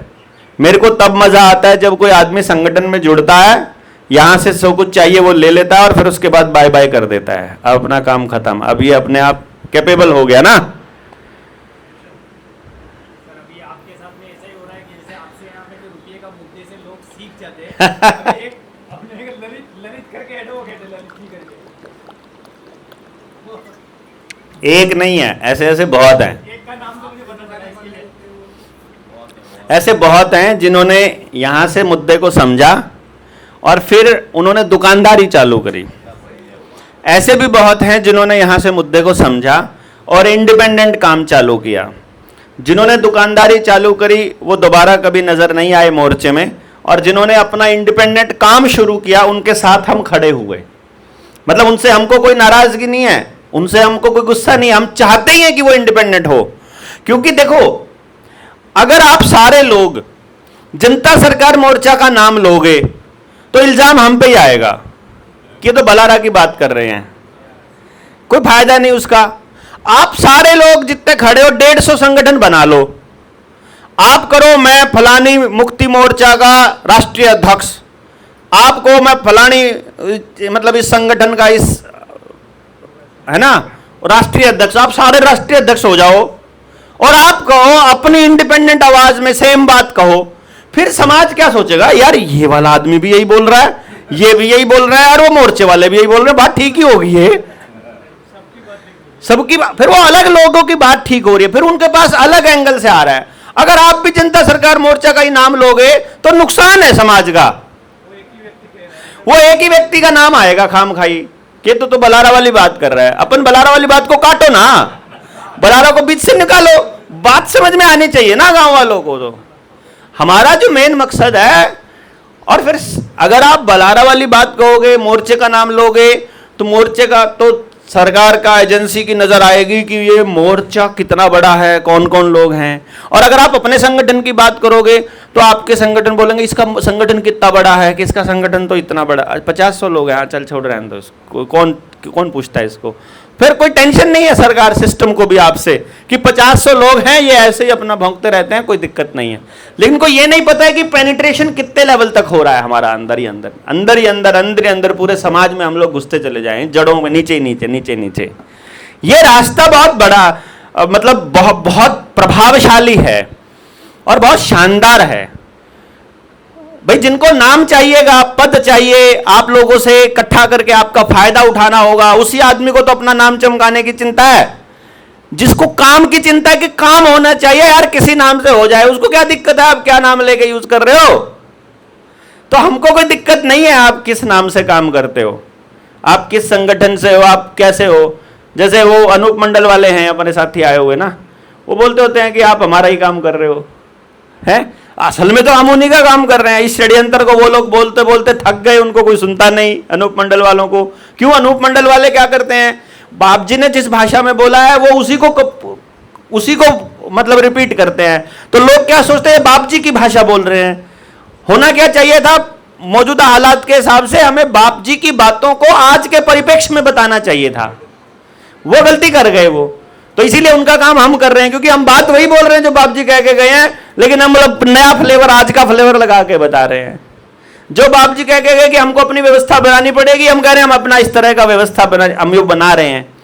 तो अल्टीमेटली आप किसी आर्य समाजी से पूछोगे, उसको भी ये लगेगा कि हम लोग उनकी बात कर रहे हैं। आप पूछोगे ना, तो अब उनको लगेगा यार ये बात तो वही सिद्धांत की, प्रकृति की, सत्य की, उन्हीं की बात कर रहा है। तो आर्य समाजी को लगता है कि ये हमारा काम कर रहा है। और कोई दूसरा गुरुकुल वाला है, वो हम गुरुकुल का जिक्र ही कर रहे हैं, गुरुकुलीय व्यवस्था का भी हम जिक्र कर रहे हैं। गांव की परंपरा को बनाने का जो जैन साधुओं का जो सपना है, हम उसकी बात भी कर रहे हैं। आर्यग्राम बनाने की वो बात करते हैं कि गांव के आधारित व्यवस्था होनी चाहिए और मशीनों पर कम से कम हम लोगों को निर्भर रहना चाहिए, उस पर भी हम लोग बात कर रहे हैं। तो वहाँ उनकी भी बात हो रही है। आप बिना किसी की परवाह किए कि चिंता ना करो कौन क्या कहेगा, सत्य की बात करो, हम बुद्ध की भी बात कर रहे हैं। हमारे मौलिक अधिकारों की रक्षा हमको करनी है और हम अपने इसकी रक्षा के लिए किसी भी हद तक जाएंगे तो हम बाबा साहब भीमराव अंबेडकर की भी बात कर रहे हैं। हम अपने रुपये को, भारतीय परंपरा को, भारतीय रुपये को जिंदा करना चाहते हैं और रुपये का शासन चाहते हैं, डॉलर का नहीं चाहते हैं। तो हम सुभाष चंद्र बोस की भी बात कर रहे हैं। हम सबको बराबर समान अधिकार देने की बात करते हैं, तो तब लगता है कि ये तो भगत सिंह वाली बात भी है कि पूंजीवाद से पीछा छुड़ाने की बात कर रहा है, तो ये भगत सिंह की बात भी कर रहा है। तो हम समाज के किसी तबके को छोड़ने की बात कर ही नहीं रहे हैं। हम समाज के ऐसे कि भैया हम लोग ही सत्य हैं, इस बात को भी हम लोग सबसे आगे नहीं अड़ा रहे हैं। हम क्या कह रहे हैं कि आप गुजरात में हैं, मैं हरियाणा में बैठा हूं, ना मैं रोज रोज यहाँ आ पाऊंगा, ना आप लोग रोज रोज यहाँ आ पाएंगे, पर जहां आप हैं वहां रहकर क्या किया जाए, इस तरह की व्यवस्था तो आप कर ही सकते हो ना, है ना। तो हम जो लड़ाई लड़ रहे हैं, हम जो बात कर रहे हैं, वो ये कर रहे हैं कि भाई आप जहां हो वहां रहते हुए आपको लोगों को जगाने का प्रोसेस कंटिन्यू करना पड़ेगा। और इसके अलावा मुझे कोई दूसरा रास्ता नजर नहीं आ रहा, क्योंकि ज्ञान युद्ध में ज्ञान ही इंपॉर्टेंट है। और ज्ञान जो है वो बताने से नहीं आता। यहां जो मैं खड़ा हूं, यहां जो मैं आपको दे रहा हूं, ये जानकारियां हैं, ये इंफॉर्मेशन है, ये ज्ञान नहीं है।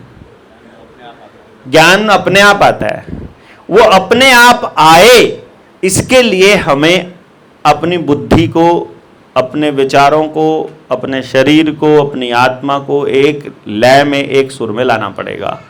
उसके लिए हमें तैयार होना पड़ेगा, तो ज्ञान आ जाएगा। करना क्या है वाला।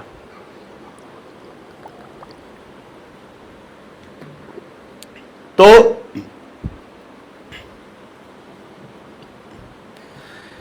अब इस परंपरा को आगे बढ़ाएं। अगर हमने गांव की एजुकेशन सिस्टम के ऊपर बात कर लिया, पॉसिबिलिटी है ऐसा स्कूल बनना।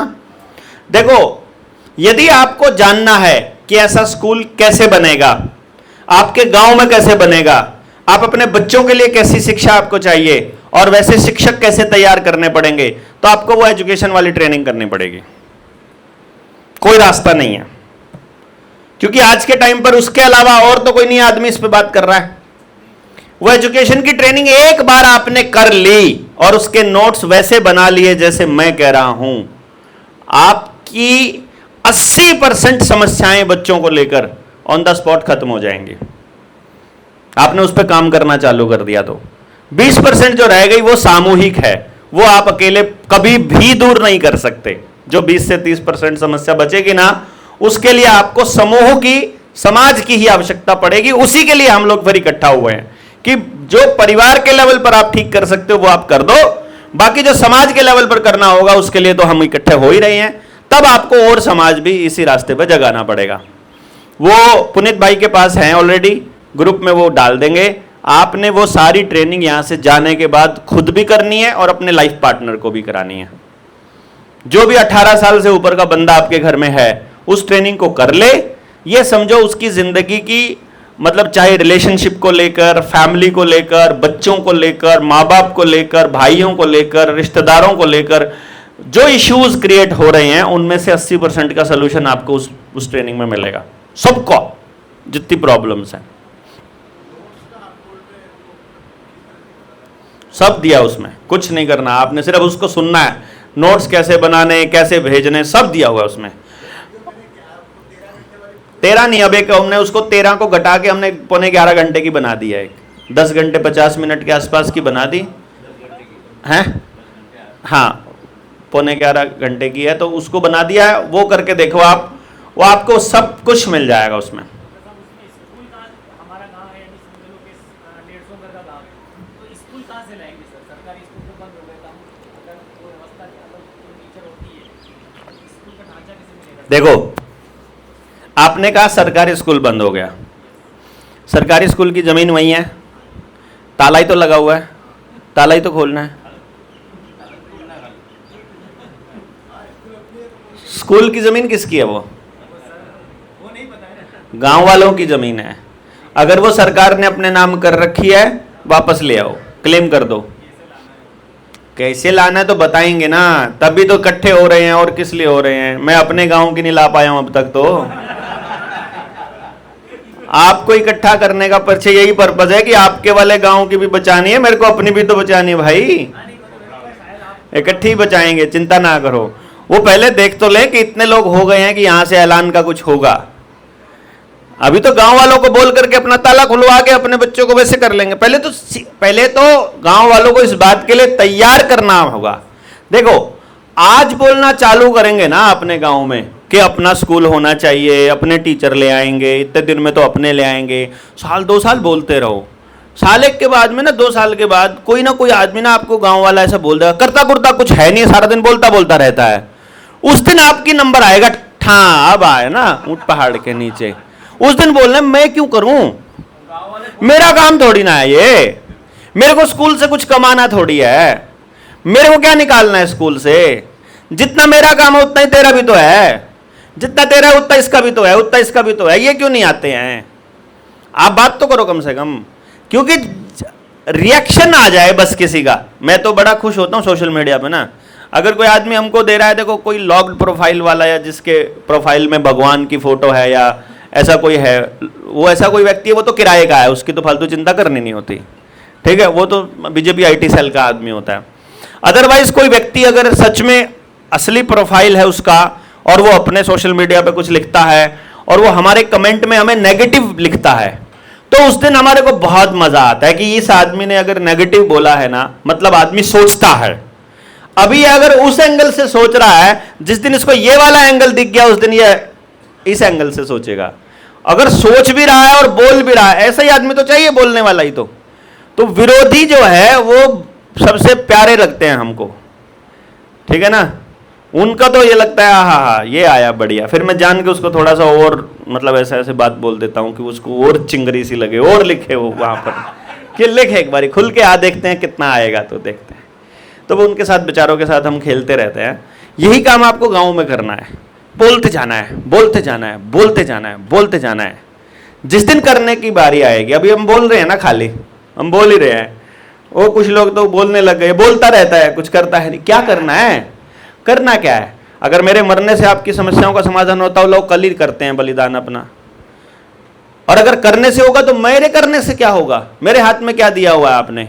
और मेरे हाथ में दे भी दोगे तो उससे होगा क्या? लोग जिनके लिए करना चाहते हैं उनको तो बात समझ में नहीं आई हुई ना।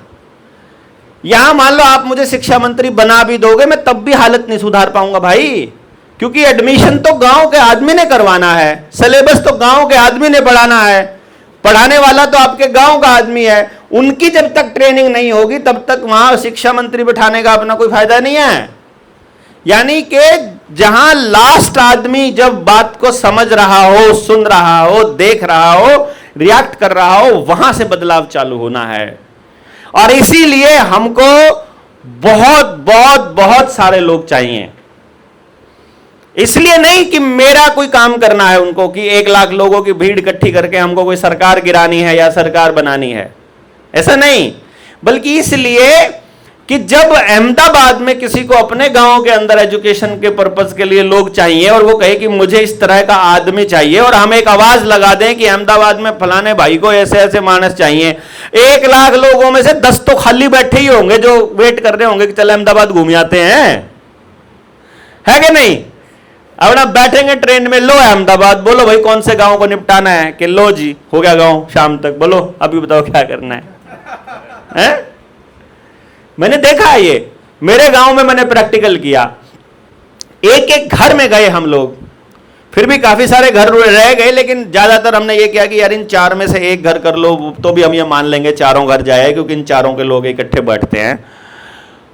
तब भी मैंने हिसाब लगाया कि मेरे साथियों ने जो समय दिया, सुबह 3 घंटे, शाम को 3 घंटे, किसी ने 15 लोग एक बार आए, 25 लोग एक बार आए, 35 लोग एक बार आए, उनका जब मैंने दिनों का कैलकुलेशन और घंटों का कैलकुलेशन किया, और मैं उसी काम को अकेला करता, और साल में अगर मैं 200 दिन करता, 220 दिन वर्किंग डेज माने जाते हैं साल में, 220 दिन अगर मैं करता तो मुझे 4.5 साल लगते। यानी मैं अपनी नौकरी मानकर करता ना इस काम को, सुबह से लेकर शाम तक डेली 6 घंटे, तो मुझे 4.5 साल लगते अपने पूरे गांव में वो काम करने में जो मेरी टीम के साथियों ने महीने भर में कर दिया। तब मुझे समझ में आया कि टीम वर्क कितना गजब होता है, कितना कमाल होता है। गांव में करना है, 10 गलियां होती हैं एक गांव में, एक बंदे को एक गली सौंप दो कि तुमको ये गली में लोगों को समझाना है, तो 10 लोगों को 10 गलियां एक झटके में होती हैं। वो 10 लोग ढूंढना सबसे पहली प्रायोरिटी है। और इसीलिए हमने ये एक तरीका बनाया कि यार और कुछ नहीं करते हैं, ऐसा कर लेते हैं ना कि अच्छा काम करने वाले लोगों को अच्छा काम करने का कोई अप्रिसिएशन तो मिले, कम से कम इस तरह का अरेंजमेंट तो कर लो। तो ये 1000 लोगों के 1000 परिवार बनाने का, हमको 1000 लोगों का परिवार बनाने का आइडिया आया दिमाग में है। हाँ, वो तो थप्पड़ खा के जेल जाना ये तो एक सिंबॉलिक पार्ट था। बात ये भी थी कि किसी को कुछ हो जाए समाज का काम करते हुए किसी बंदे को, तो हम जिंदगी भर जब तक उनका बच्चा अपने परिवार को संभालने लायक नहीं हो जाता तब भी हम 100 रुपया महीना देंगे उनको। मतलब एक तरह से लाइफ टाइम के लिए इंश्योरेंस है कि अब तो चाहे आप अपना घर का खर्चा जैसे मर्जी चलाते हो, हमें कोई मतलब नहीं, जीते जी हम आपके परिवार में नहीं घुसेंगे, जीते जी आपको अपना धंधा चलाने के लिए चाहिए 10 लाख रुपया चाहिए, भाई सारे इकट्ठे करके दे दो, तब नहीं देना, ठीक है। आप सुसाइड करेंगे तो भी कोई मदद नहीं करेगा। आदमी ये तो क्या सुसाइड कर लो, घर वालों को लाख रुपए महीना चालू हो जाएगा, अभी कुछ नहीं करते बेरोजगार हो है भाई। बेरोजगार आदमी सुसाइड कर लेगा तो ना, सुसाइड पे नहीं मिलेगा। आपको अपना काम करने के लिए, ईमानदारी से काम करने के लिए कस्टमर की जरूरत है।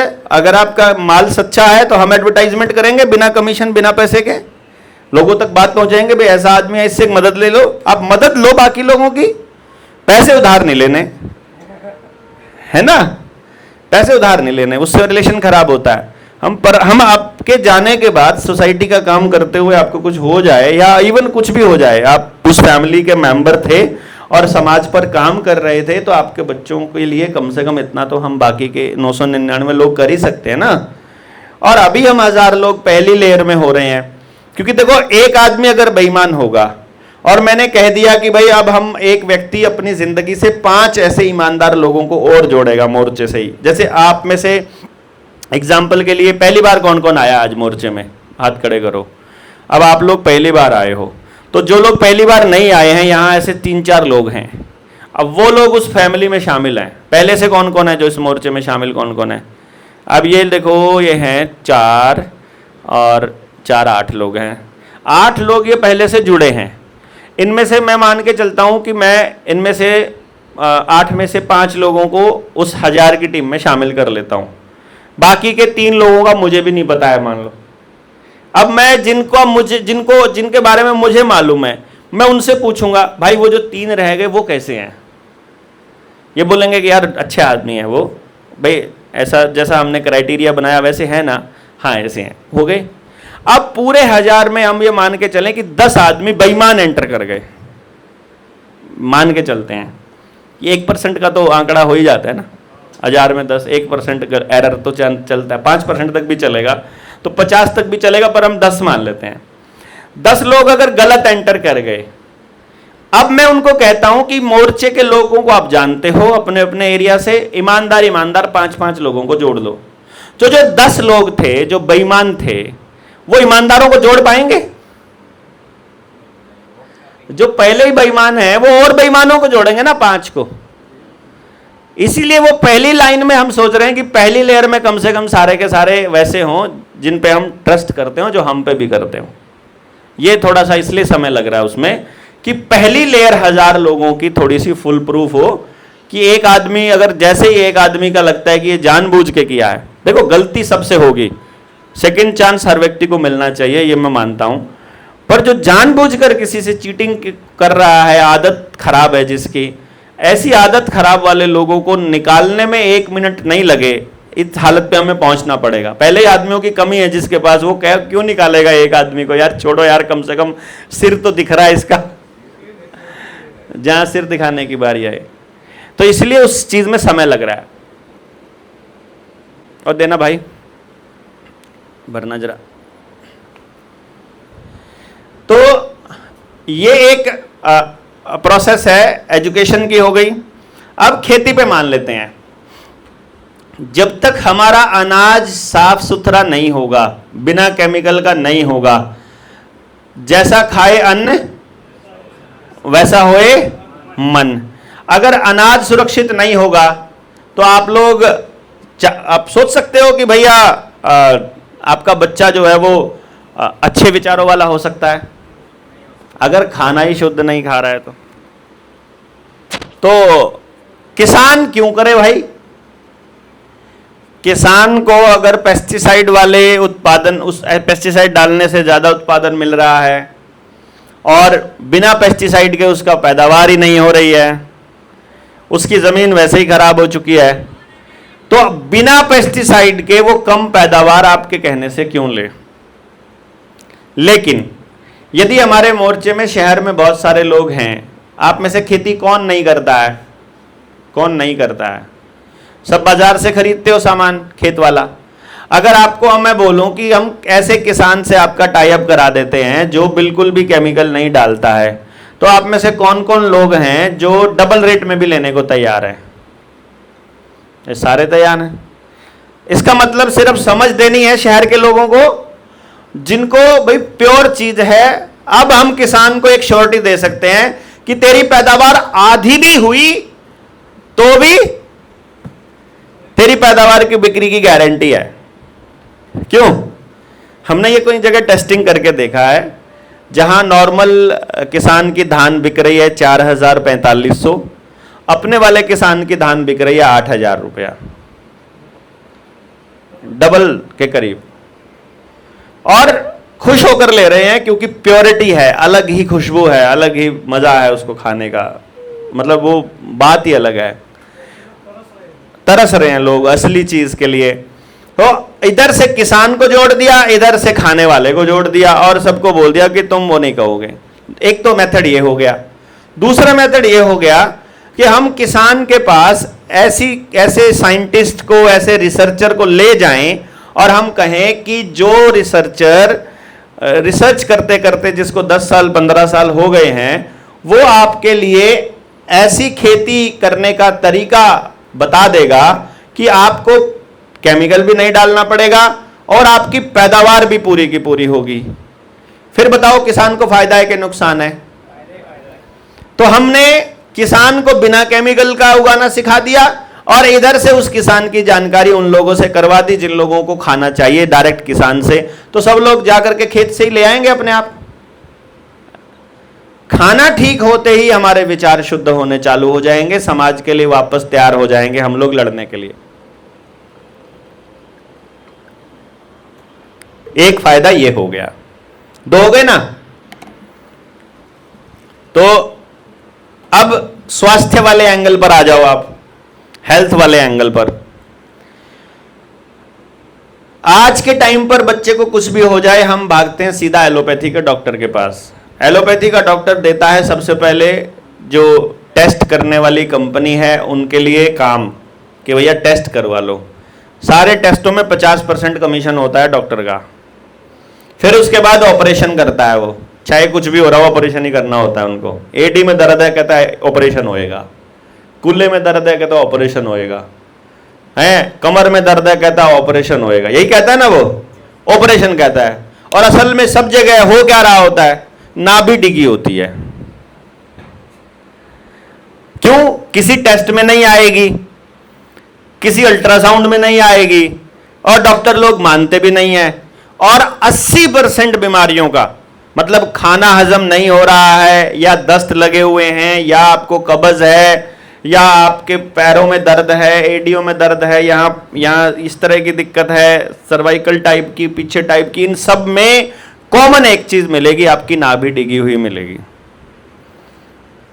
आप में से है किसी को ये दिक्कतें? है ना? सुबह सुबह उठना 5 बजे और यहां नीचे गेर के नीचे ठीक करेंगे, सेट करेंगे, और देखना साथ के साथ शाम तक ही सेट हो जाओगे। कुछ भी नहीं है, प्रॉब्लम नाभि में थी और दवाई ले रहे हैं डॉक्टर के पास। फिर एक्यूपंक्चर, एक्यूप्रेशर, मर्म चिकित्सा, न्यूरोथेरेपी, आपका naturopathy, Ayurveda, homeopathy, sound healing है, प्राणिक हीलिंग, रेकी जिसे बोलते हैं। कितनी सारी विद्याएं हैं आदमी को ठीक करने की। हमको कौन सी पढ़ाई जाती है? अरे उल्लूपैथी भी तब पढ़ाई जाती है जब 12वीं में पेपर ले लेते हो, 12वीं के पेपर देते हो और पास कर देते हो और करोड़ों रुपया खर्च करते हो, तब पढ़ाते हैं। जबकि इन चीजों का ज्ञान कब होना चाहिए? बचपन से। हर मां को पता होना चाहिए छोटी छोटी प्रॉब्लम्स को ठीक कैसे करना है, इन सब चीजों का। तो गांव में हर एक पैथी पर सिखाने के लिए अगर हम लोग मोर्चे वाले साथी आपके गांव में ऐसे वैद्यों के पास आपकी ट्रेनिंग करवा दें, सारे शरीर का ज्ञान हो जाए, सारी बातों का ज्ञान हो जाए, तो फिर भी गांव वालों का इतना ही पैसा लूटने वाला है क्या?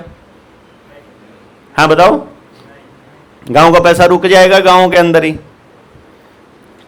शिक्षा, स्वास्थ्य, अब न्याय वाली प्रणाली है। ऑप्शन ये हो गया कि भाई एक तो थाने में रिपोर्ट दर्ज कराओ, फिर कोर्ट में मुकदमा, दोनों पार्टियां पुलिस वाले को भी पैसा देंगी, दोनों पार्टियां फिर वकील को भी पैसा देंगी, फिर चक्कर काटती रहेंगी। कितने साल तक काटती रहेंगी? जिंदगी भर। जिंदगी भर यानी कि 10 साल में अगर 15 साल में निपट गए ना, 5-10 साल में अगर लोकल वाले अगर जज से बच गए, तो फिर उससे बड़े वाले का ऑप्शन है, फिर उससे ऊपर बड़े वाले का ऑप्शन है, फिर बड़े वाले का ऑप्शन है। ऐसे थोड़ी ना पीछा छूट जाएगा। तब तक जो है अपना मुकदमे लड़ने वालों में से एक मर लेता है, मर ही लेता है, फिर फैसला एक तरफ हो जाता है। भाई जब आया ही नहीं बंदा तो क्या करें। ये हालत हमारी न्याय व्यवस्था की है। अब न्याय क्या है, किसी के साथ अन्याय कैसे ना हो। भाई अगर शिक्षा व्यवस्था पे हमने काम कर लिया, सोचना जरा एक बार गौर से, हमने शिक्षा व्यवस्था पर न्याय काम कर लिया, आपके बच्चे को अपना बच्चा मैंने मान लिया, क्या फिर भी गांव के अंदर इस लेवल के झगड़े हो जाएंगे कि हमें कोर्टों में जाना पड़ेगा? जब आपका और मेरा बच्चा एक हो ही गया, जब हम एक परिवार का हिस्सा ही हो गए, जब आपके होने से, ठीक ठाक होने से मेरा इंश्योरेंस हो रहा है, आपकी जिंदगी ठीक ठाक चलने से मेरा इंश्योरेंस हो रहा है, और मेरे जाने के बाद मेरे बच्चे की जिंदगी सुरक्षित है, फिर मैं आपसे चीटिंग क्यों करूंगा? अभी तो हम लोग चीटिंग किस लिए कर रहे हैं कि मेरा कोई है नहीं, मेरे को कुछ हो गया तो परिवार को संभालने वाला कोई नजर नहीं आ रहा, इसलिए चीटिंग करके जल्दी से पैसा कमा के अपने बच्चों को घर बना के दे जाता हूं, शादी करके दे जाता हूं, थोड़ा बैंक बैलेंस दे जाता हूं, उसकी दुकान सेट करके चला जाता हूं, ताकि मैं मरूं तो ये ठीक ठाक से चल पड़े। इसलिए तो कर रहे हैं ना चीटिंग। अगर मुझे मरने के बाद में उसके बच्चे का जीवन और उसके परिवार की सुरक्षा की गारंटी पूरा गांव ले रहा है, फिर मुझे चीटिंग करनी क्यों है? तो जो न्याय वाली व्यवस्था पे जो पुलिस वालों के धंधे चल रहे हैं, जो जुडिशरी के चल रहे हैं, कोर्टों के चल रहे हैं, जिस दिन गांव इकट्ठा होकर संगठित होकर अपने गांव के लिए काम करना चालू करेगा, उस दिन कोर्ट के सारे मुकदमे खत्म। उस दिन गांव न्याय व्यवस्था के ऊपर काम करना चालू कर देगा, और उस दिन नेताओं की भी नहीं चलेगी, क्योंकि ये नेता जितने भी हैं ये किस कैसे लड़ते हैं? Patel non Patel, Jat non Jat, Rajput non Rajput, Hindu मुसलमान, इसी पे तो लड़ते हैं। ये मुद्दा उसी टाइम खत्म हो जाएगा जब मैं यहां बैठे लोगों से जात नहीं पूछ रहा हूं, तो कोई पॉलिटिकल पार्टी आके हमें कैसे लड़ा सकती है? हम सबकी एक ही जात है, हम जीएसएम वाले हैं? तब हमें कैसे लड़ाओगे आप? कम से कम जहां हमारा जन्म हुआ है इस आधार पर तो वो नहीं लड़ा पाएंगे हमको, कोई और ही तरीका ढूंढना पड़ेगा हमें लड़ाने का। तो उनको तो गांव जब ये कह देगा कि अब हम गांव की जात रखेंगे, ये गांव की जात है मेरी, जो मेरा गांव है वही मेरी जात है, खत्म। फिर भी हो जाएगी लड़ाई, सवाल ही पैदा नहीं होता। और जिस दिन हमको ये बातें समझ में आ गई कि मुझे अपने पितृ धर्म को पालन करना है, मुझे अपना पुत्र धर्म पालन करना है, और शिक्षक अपना शिक्षक धर्म पालन कर रहा है, उस दिन फिर ये नकली वाले धर्म के चक्कर में भी हमको नहीं फंसा सकते। क्यों? फिर जिसको जाना है, अगर जाकर के माता के दर्शन करके आने हैं, किसी बड़े अमीर जादे को हेलीकॉप्टर में बैठ के करिए आओ, हमें क्या फर्क पड़ता है? मेरी माता मेरे घर में बैठी हुई है?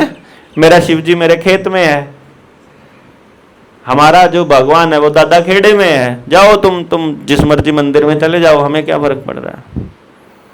हम एक एक व्यवस्था के ऊपर सिर्फ एक चीज के भरोसे के काम कर सकते हैं, और वो है ज्ञान, समझ। नहीं, अब इसके लिए क्या करना पड़ेगा? जिनको समझ में आ गया है उनको बाकी लोगों को समझाना पड़ेगा। हम लोग सिर्फ इसी मामले में पीछे हैं।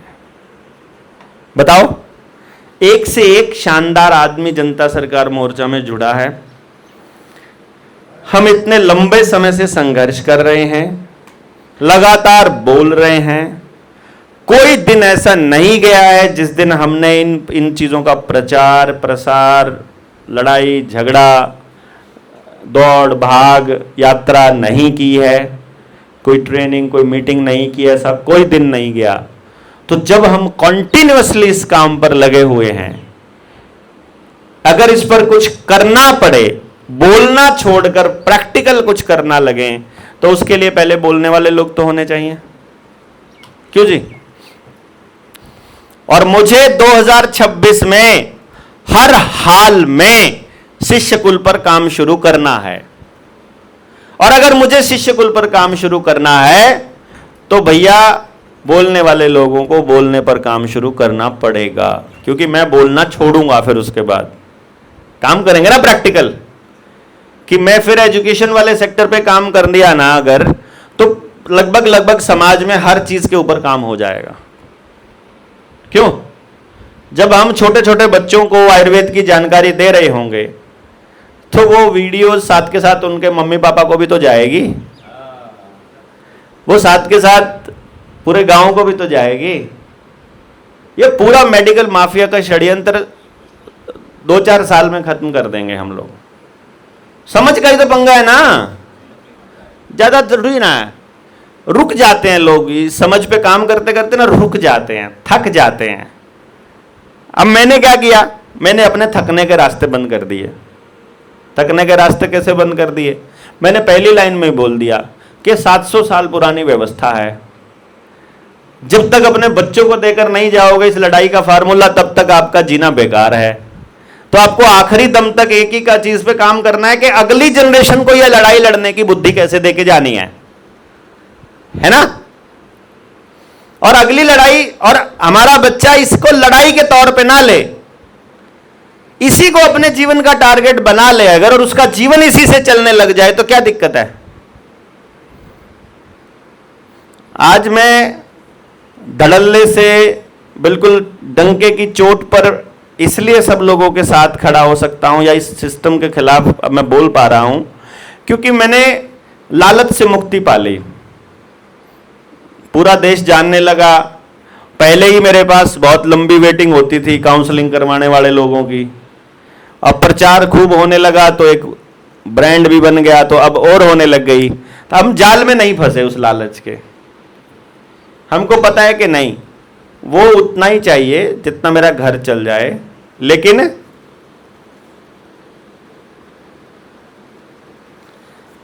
वो उतना ही चाहिए जितने से मेरा घर चल जाए। यहां पर समय देना इंपॉर्टेंट है। अगर ये दे दिया तो अगली जनरेशन की सेफ्टी की गारंटी है। देखो भाई, अपन ने ऐसे 1000 लोगों की लिस्ट बना रखी है कि आज अपने को कुछ हो जाए तो मेरे बच्चे को तो मिलता रहेगा लाख रुपया महीना। आपने नहीं बना रखी भाई, मैं घूमा हूं, मैंने बना ली। और अगर मैंने इतनी सेफ्टी कर ली, आपको मैं यकीन एक बात के ऊपर बताता हूं, मुझे जिस चीज से बड़ी संतुष्टि मिलती है कि जब आपके मन से डर निकल जाता है ना, एक अनहोनी का, अनजान चीज का डर निकल जाता है, उस टाइम आप खुलकर खेलना चालू करते हो। और जब आप खुलकर खेलना चालू करते हो ना, तो कुदरत ऐसे बराबर में, परमात्मा ऐसे बराबर में आके बैठता है आपके कि चल बेटा कोई टेंशन नहीं है तुझे, मैं खड़ा हूं तेरे साथ। ये सारा डर तभी तक है जब तक आप किसी अनहोनी से डर रहे हो। क्या होगा, कैसे होगा, होगा भी कि नहीं होगा, है मैं आज करूंगा तो कैसे होगा, 10 साल बाद की आज चिंता करने लग जाओ। आपको खाली आज ये सोचना है कि आज के टाइम पर जरूरी क्या है। आपका बच्चा इसी कचरा एजुकेशन सिस्टम में पड़ा रहे, यही चाहिए आपको, या इससे कुछ अलग चाहिए? अगर अलग चाहिए तो भाई कौन देगा वो? शिक्षा मंत्री को फुर्सत नहीं है आपके बच्चे के लिए शिक्षा व्यवस्था बदलने की। आपका स्कूल का हेडमास्टर नहीं बदलने वाला है इस चीज को, करिकुलम को। आपके मास्टर जी, सरपंच, कानागो, तहसीलदार, पटवारी, डीसी, एलडीसी, एबीडीसी कुछ नहीं बदलेगा। ये व्यवस्था तो जिसको समझ में आ गई वही बदल सकता है। और अगर आपको समझ आ गई है तो इतना मानकर चलिए कि कोई और इस पर काम नहीं करेगा, ये आपको ही करना पड़ेगा। तो उसी दिन से ऐसे लोगों की खोज चालू कर दो जो इसी तरह से सोचते हों। फिर आपके और मेरे विचारों में मतभेद होगा, 100% होगा ही होगा, क्योंकि ना आप मेरे वाली जगह पैदा हुए हो, ना आप मेरे वाले टाइम पर पैदा हुए हो। आपके परिवार की स्थिति अलग थी, आपकी परवरिश अलग थी, अलग तरीके से हुई है, तो आप मुझसे अलग सोचोगे। आप अलग सोचोगे, अलग बात करोगे, बात करिए, अपने विचार जो भिन्नता है उसको यहां बीच में रखिए, बातें करिए, खूब सारी बातें करिए। और जब खूब सारी बातें करोगे तो आपको अंत में जो निचोड़ मिलेगा वो एक ही मिलेगा कि सबको सुख चाहिए, सबको प्रेम चाहिए, सबको स्वीकार्यता चाहिए, सब लोग मिलकर रहना चाहते हैं, कोई किसी को लूटना नहीं चाहता है, कोई चोर नहीं है पैदाइशी, कोई अपराधी नहीं है, कोई नशे में डूबा रहना नहीं चाहता, कोई नहीं चाहता उसके परिवार में झगड़ा हो, कोई नहीं चाहता उसके बच्चे प्रेम से ना रहें, कोई नहीं चाहता उसका परिवार जो है वो टूटे। यह चाहता है? कोई भी नहीं चाहता। लास्ट में तो हमको लास्ट वहां तक जाना है कि बताओ ऐसी व्यवस्था कैसे बने कि ना हम बीमार पड़े, ना हम लड़े झगड़े, और प्यार से रहें, प्यार से रहने का रास्ता बताओ क्या है। समझ आ गई, बात बन जाएगी, तो समझने का रास्ता बताओ कैसे समझें। समझने के बाद क्या करना है वो बताओ क्या करना है। यहां तक हम ओपन होने चाहिए। यानी हम सब लोगों को एक बात अपने मन में परमानेंट फिक्स कर लेनी है, वो ये कि जो हमें पता है वो कुछ भी नहीं है और हम सब कुछ सीखने के लिए तैयार हैं। उसमें मैं भी यही करूंगा, आप भी यही करेंगे और हम एक दूसरे से सीखते चले जाएंगे। जैसे ही हम कर्ता भाव में ना आकर दृष्टा भाव में आएंगे, हम लोग साक्षी भाव को आएंगे और हम देखना चालू करेंगे कि ये आदमी कैसे बोल रहा है, क्यों बोल रहा होगा, क्या कारण रहे होंगे, इसने ये किया तो क्यों किया होगा, क्या कारण रहे होंगे। जब हम बिना इमोशनली अटैच हुए इस तरह से देखना चालू करेंगे तो हमें चीजों को समझने का नजरिया बदलना चालू करना पड़ेगा। और जैसे ही हमारी नजरिया हमारा बदलेगा, जैसे ही दृष्टि बदलेगी, वैसी सृष्टि बननी चालू हो जाएगी। तो हमको पहले इस बात को लेकर के चलना है कि ये चीजें बदलनी है कि नहीं बदलनी है। आप ही बता दो। बदलनी है तो बाहर का कोई नहीं बदलेगा, और अगर कोई और नहीं बदलेगा तो मैं नहीं तो कौन, और अब नहीं तो कब। ये सवाल का जवाब कि अगर मैं नहीं करूंगा इस काम को तो कौन करेगा, इसका जवाब आपके पास होना चाहिए। और अब नहीं करें तो कब करना है, इसका जवाब आपके पास होना चाहिए। यदि आपके पास कब का जवाब नहीं है तो अभी चालू कर दो, और यदि कौन का जवाब नहीं है तो अभी पहले आप कर दो, बाद में जो करने वाला आएगा आता रहेगा। अगर अभी कोई नहीं है तो पहले अभी तो आपसे शुरू करो। और आपके पास 10 घंटे नहीं है इस काम को करने के लिए, मेरी तरह 24 घंटे नहीं है देने के लिए, तो 2 घंटे से शुरू कर लो, 1 घंटे से शुरू कर लो, 20 मिनट से शुरू कर लो। नहीं कहीं जा सकते ऑनलाइन से शुरू कर लो, पड़ोस से शुरू कर लो, रिश्तेदारों से शुरू कर लो, एक्सपीरियंस लेना चालू करो। क्योंकि वो एक्सपीरियंस लेकर जब तक यहां नहीं आओगे हम क्या बताएंगे। आप बताओगे नहीं कि भाई देवेंद्र भाई ये गड़बड़ आ रही है, ये दिक्कत आ रही है, इसको करने में ये समस्या हमने की थी, ट्राई किया था, ये हुआ, हाँ इसका ये समाधान है, ये किया था इसका ये समाधान है। समाधान मिलता जाएगा, इधर से नहीं मिलेगा, दूसरे साथियों से मिल जाएगा, जिन्होंने इसके ऊपर काम किया उनसे मिल जाएगा, लेकिन ये मिलेगा। क्योंकि कोई ताला ऐसा नहीं बना आज तक जो बिना चाबी के बना हो। पहले चाबी बनती है, चाबी कैसे खोलना है पहले ये बनता है, तब ताला बनता है। कोई समस्या ऐसी नहीं है जो बिना समाधान के बनी हो। कोई ऐसी दिक्कत नहीं है जिसका सलूशन हम लोग नहीं कर सकते हैं। कुछ भी ऐसी नहीं है जो नहीं बदल सकती है, क्योंकि प्रकृति का एक नियम कांस्टेंट है, फिक्स है, परमानेंट है, और वो नियम है परिवर्तन का नियम। कि कुछ भी कांस्टेंट नहीं है, यही लाइन कांस्टेंट है। कुछ भी फिक्स नहीं है, बस ये बात फिक्स है। यानी कि परिवर्तन संसार का सबसे बड़ा नियम है, परिवर्तन होना ही है। जो ये व्यवस्था आज चल रही है इसका जाना तय है, उनके फेवर में जाए या हमारे फेवर में, ये सवाल है। तो आप लोग किसके तरफ खेलना चाहते हो ये तय आपको करना पड़ेगा। अगर अपने बच्चों की दिशा में करना है तो हमें खुद करना पड़ेगा। तो आप एक काम करेंगे, अभी जब खाना खाने जाएंगे तो अपने कॉपी पर, पेन पर, अपने पेज पर अपने सारे इश्यूज, अपने सारे क्वेश्चंस, अपने सारे सवाल, अपने सारे डाउट नोट कर लेंगे, और नोट करके आप मुझे दे देंगे या इसकी चेयर के नीचे, इसके नीचे रख देंगे, ताकि फिर सारे पढ़कर और फिर हम लोग नेक्स्ट सेशन इसको शुरू कर सकें। आप कुछ पूछ रहे थे?